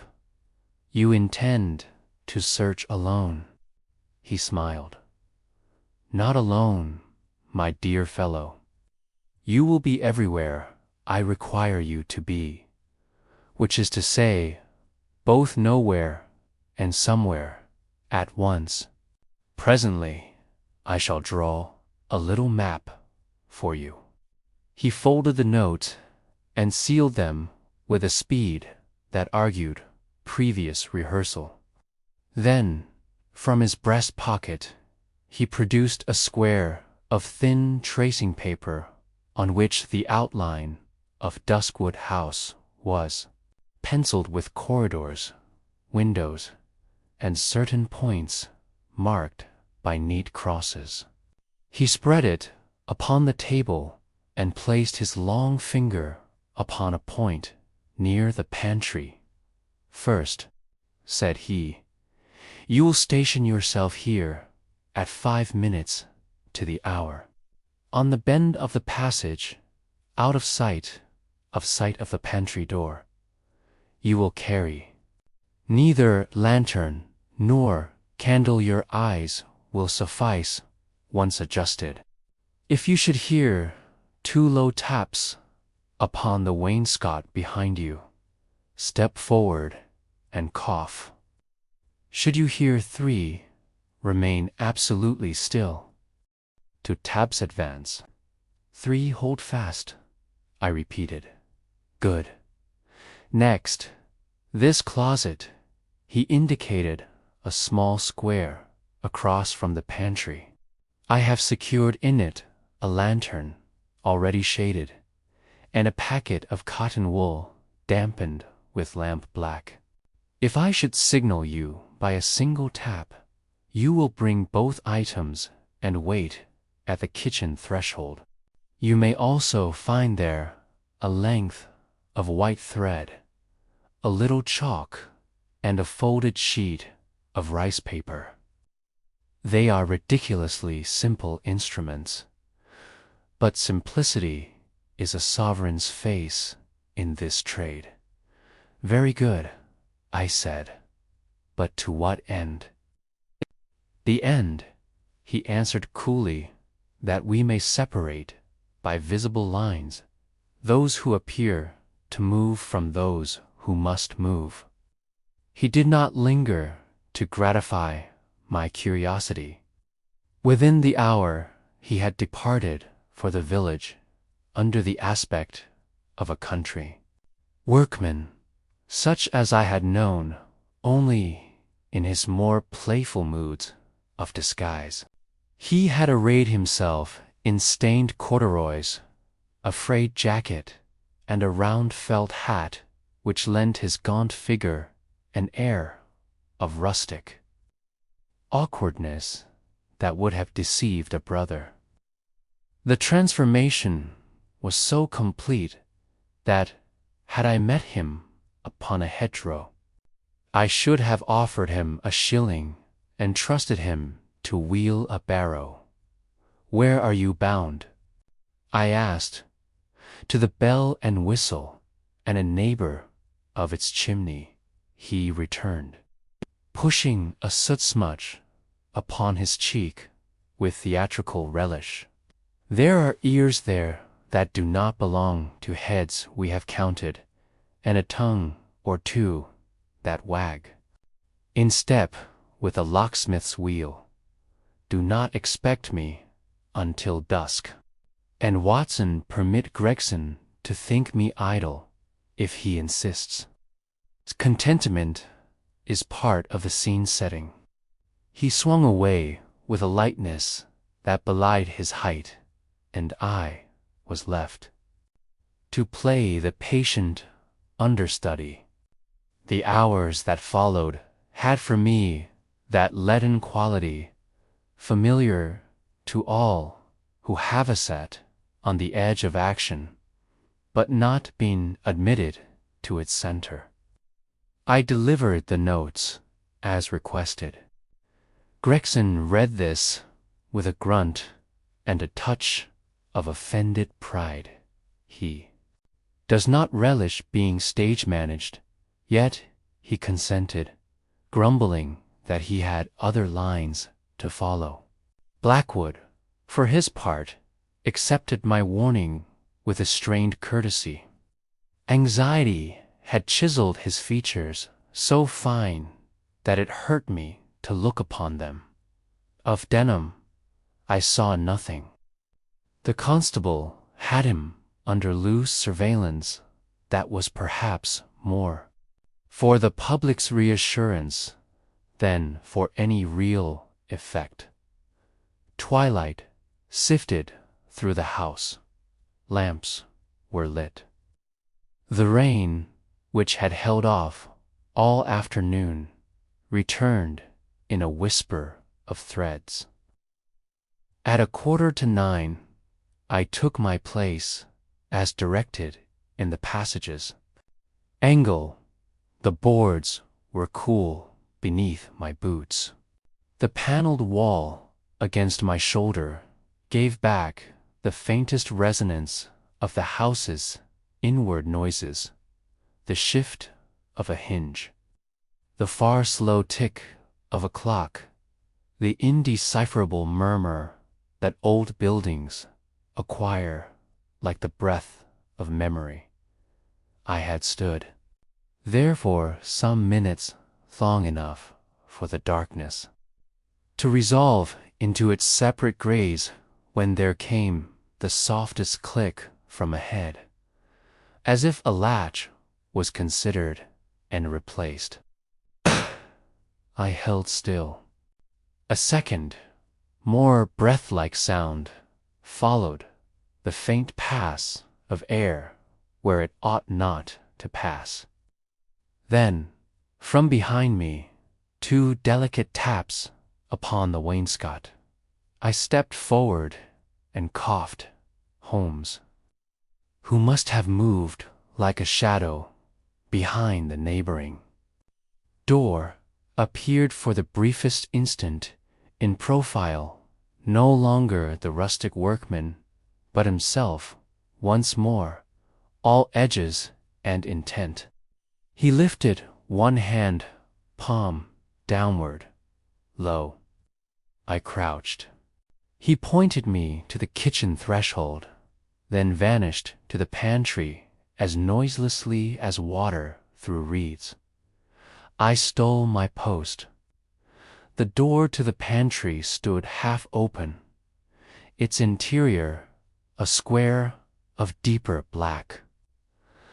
I could hear nothing, only the sense one sometimes has that a man is present by the alteration his body makes in the air.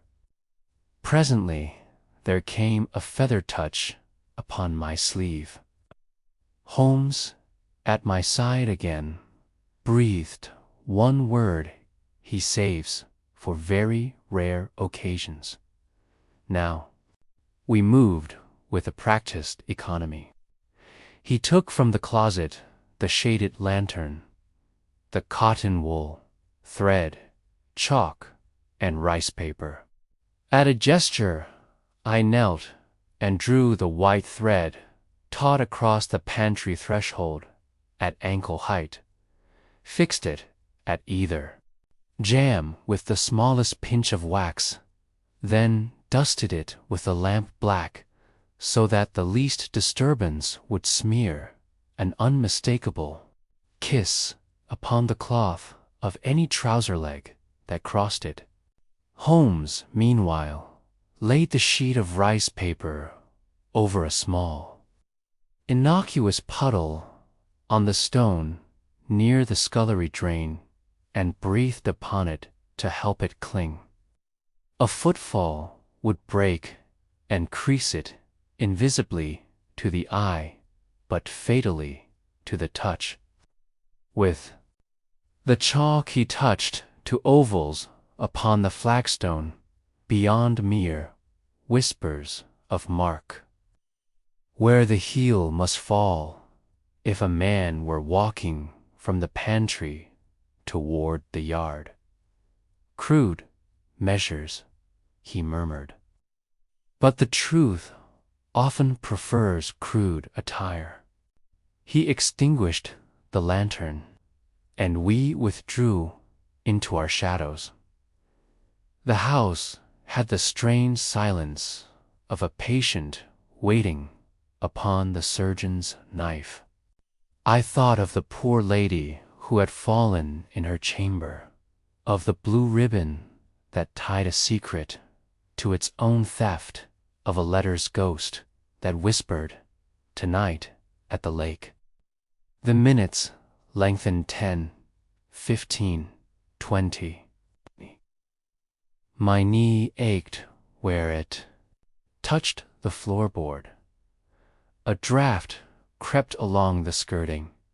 At last there came, from some inner artery of the house, a tremor, no sound, merely a change. As if the air itself had winced, a figure showed in the dimmer smudge, darker than the dark gliding. Along the corridor wall, it paused at the pantry door, tested the latch so gently, and slipped within. I counted heartbeats. The faintest brushing sounded from inside paper, perhaps a shelf tested. Then the figure returned. It flowed across the threshold. The thread whispered and snapped. There was a muffled oath, a hiss, hardly voice at all end. The shadow darted for the scullery. Holmes's hand bit my sleeve. No, we remained statues. The figure vanished through the outer door into the yard. Swift as an eel, I heard the faint give of damp earth, the rasp of a boot upon stone. Then nothing. Holmes's breath touched my ear. We do not chase, we read. He lit the shaded lantern and bent. The thread hung broken, and a black kiss of lampsoot marked the lower edge of the jam. On the stone beyond, the rice paper lay creased and scuffed where a foot had taken it. The chalk ovals bore the neat wedge of a narrow heel. Holmes glanced once, nodded, and was moving before the light had settled. We crossed the scullery, out into the chill. Rain beaded the flagstones. The yard gave on to the garden path, which ran in a dusky ribbon to the wall. There, the stuff of our work lay written in a language he and I shared. A smear of lampblack on the hem of a dark garment brushed the gatepost. A heel had bitten deeper on the right step than the left. Holmes's lamp showed that the heel was indeed narrow, almost a point-end cut on a cant. The sole ahead was smooth, unpatterned, a working shoe rather than a gentleman's fashion. The steps ran to the wall, halted at the same churned place as on the previous night, then were absent. Over again, I whispered. Over, yes, he returned, but observed the landing. He leaned the light across to the lane beyond. On its far edge, protected from the first glance by the tumble of the stone coping, lay two clean impressions side by side, close as twins, the mark of a man who had jumped down but wished to take no forward stride. He had remained where he fell, poised. Then the prints were gone, and the lane's mud showed only a scuffed rectangle where some board or box might have been set briefly to confound the telltale. A few paces beyond nothing, Holmes drew in a long breath through his nose. We shall not follow, Watson. The lane is a sieve. Our quarry has already drained through. But he has taken more with him than he supposes. More? I asked. Holmes's mouth took that sardonic quirk I knew so well. Trifles. A kiss of soot, a crease in paper, a chalk whisper. Come, we shall make our own call by the lake at 9:30. The lake. Did you suppose, he asked, that a ghost of handwriting should be the only ghost to keep a rendezvous? We went by the side path, keeping to the EU's deeper shadows. Duskwood's ornamental water lay like a sheet of pewter poured into a shallow dish. The rushes breathed. A moorhen complained and was silent. Holmes extinguished the lantern, and the darkness accepted us. He stood as still as one of the yews and seemed to disappear, save for the sense that a mind burned somewhere near me. Without casting light, it cannot have been more than 5 minutes before a shape detached itself from the tree line, on the far side a darker stain upon the dark. It moved with that same reluctant haste I had seen in the corridor, fast, yet cautious, like a man who knows he must cross open ground and longs to be elsewhere. The figure reached the reeds, hesitated, then knelt. Clasp to metal. Another pause. A small splash, carefully smothered. He rose and withdrew the way he had come, vanishing into the trees, as though the night had resealed a slit. Holmes's hand closed on my arm. Now we move. We went to the place. Holmes stooped among the reeds and put his hand into the black mirror. When he drew it up, he held a little parcel wrapped in oilskin and tied ironically, almost insultingly, with a strip of blue ribbon. The letters. I breathed. A facsimile of them, Holmes answered. His voice was devoid of triumph. Indeed, there was something like pity in it, or the residue, the bait for a second fish. We will not open them here. The water would differ with the ink. Come. He secreted the package within his coat, as one might warm a small live thing, and we returned by the longer path to avoid any intersection with the lane. At the kitchen threshold, he paused and knelt again. With a surgeon's delicacy, he lifted, from the floor beside the broken thread, a few damp grains that clung to the stone. He touched them to his tongue in action which terrified me for an instant, then merely shook his head. "Salt," he murmured, "from the lake's scum." He parted the reeds, wetted his coat. A prudent man makes his trail taste of water when he can. We repaired to the library. Holmes set the oilskin bundle upon the table and regarded it as a chess player studies a piece that has arrived too easily at the center. He did not touch it. Instead, he took from his pocket that envelope whose ghostwriting we had coaxed into view.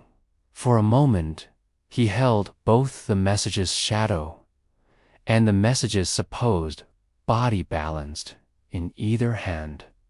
Then he rang for Mrs. Clark. The housekeeper came promptly, calm upon the surface, but with reddened lids that spoke of private tears.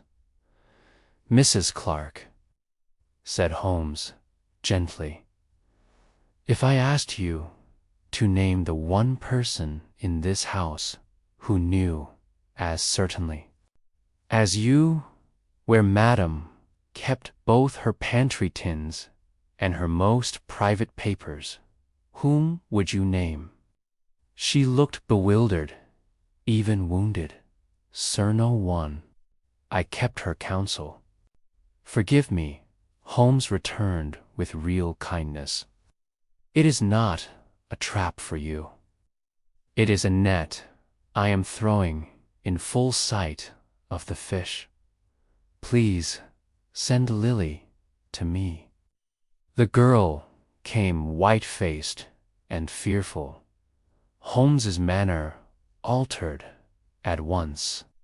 He became the physician I had been and too seldom was. He bade her sit, spoke to her of small things, her home, her wages, the draught in the corridor, till the trembling eased from her mouth. "Lily," said he then, "you were fond of Mr. Denham. You are not to be ashamed of that.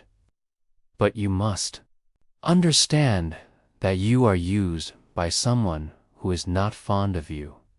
Did you, by chance, tie any of Madame's papers with a blue ribbon at a gentleman's request?"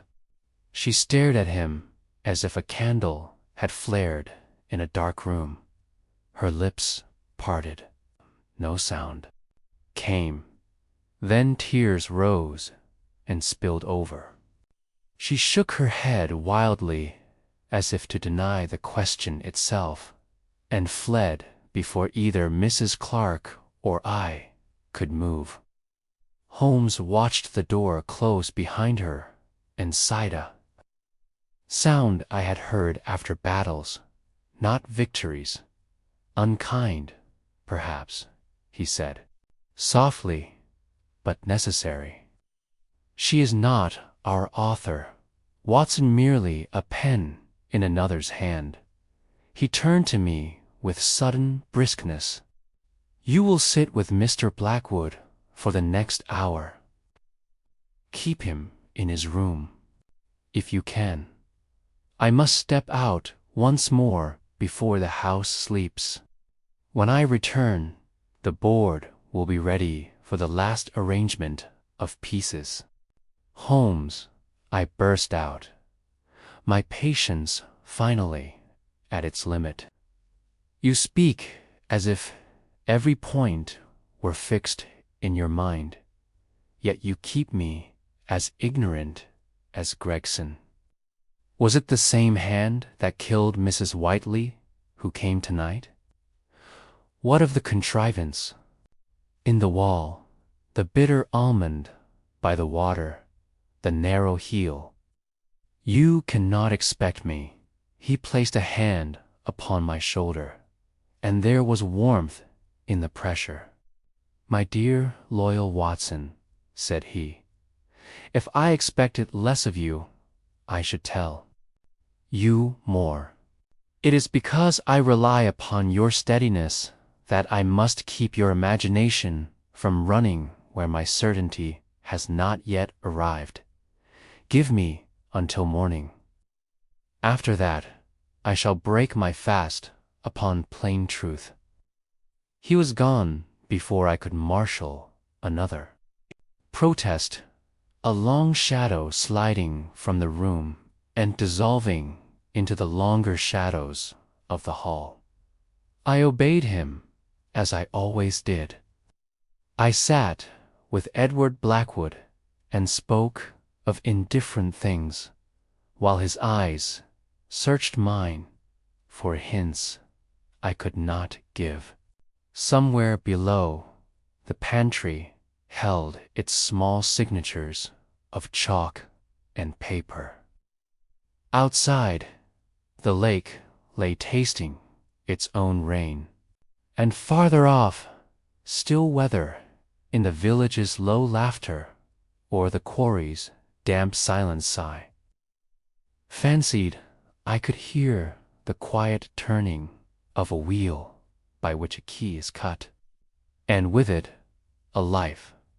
Thus the night shut again upon Duskwood House, like a theater with its curtain fallen and the audience murmuring in the dark, each man composing the ending he prefers while the true players fasten their masks for the final act. Chapter 9. The gathering at the drawing-room. Morning broke over. Duskwood House, beneath a sky of thin, hard light, like pewter, scraped clean. A chill wind had risen overnight, rattling the yews and driving the mist in sharp eddies across the lawns. It seemed to sweep through the house itself, stirring the servants to nervous haste and setting doors creaking faintly upon their hinges. Something in the air declared that the long stalemate was ending. Holmes returned just after dawn. I heard the trap clatter upon the gravel and met him in the hall as he entered. His clothes bore the marks of his nocturnal labors, mud spattered to the knee, a tear along the cuff, and that faint chemical tempt I had come to associate with his more delicate investigations. Yet his face was alight with a cool fire of certainty. Well, Watson, he said, hanging his coat upon its peg, our fish has taken the bait and left us a scale in return. The game will be finished today. You have solved it, I exclaimed. He gave a small, tight smile. I have read it. Solving is merely telling the story aloud. Before I could question him further, Mrs. Clark approached with a look of alarm. Mr. Holmes, sir, she said, Inspector Gregson is in a state this morning. He sent word to the village to fetch more men. Says he's ready to make an arrest. Holmes raised an eyebrow. Indeed. Then it is time I prevented a miscarriage of justice. Gregson's determination. We found Gregson in the dining room, surrounded by papers and with a mug of strong tea at his elbow. His face wore the grim satisfaction of a man about to announce the obvious as revelation. Morning, Holmes, Watson. He nodded curtly. It's Denham. It was always Denham. My constable found him trying to bribe one of the lads at the Bell and Whistle to get a cart after dark. Said he meant to leave the county today. Guilty men run, Holmes. Holmes seated himself calmly, folding his long fingers. Men also run when they fear they will be accused unjustly. Inspector. What proof do you have beyond his intentions to leave? Gregson slapped his hand upon the table. The letters, the key, the quarrel, his debts, the sighting near the pantry, and his cloak.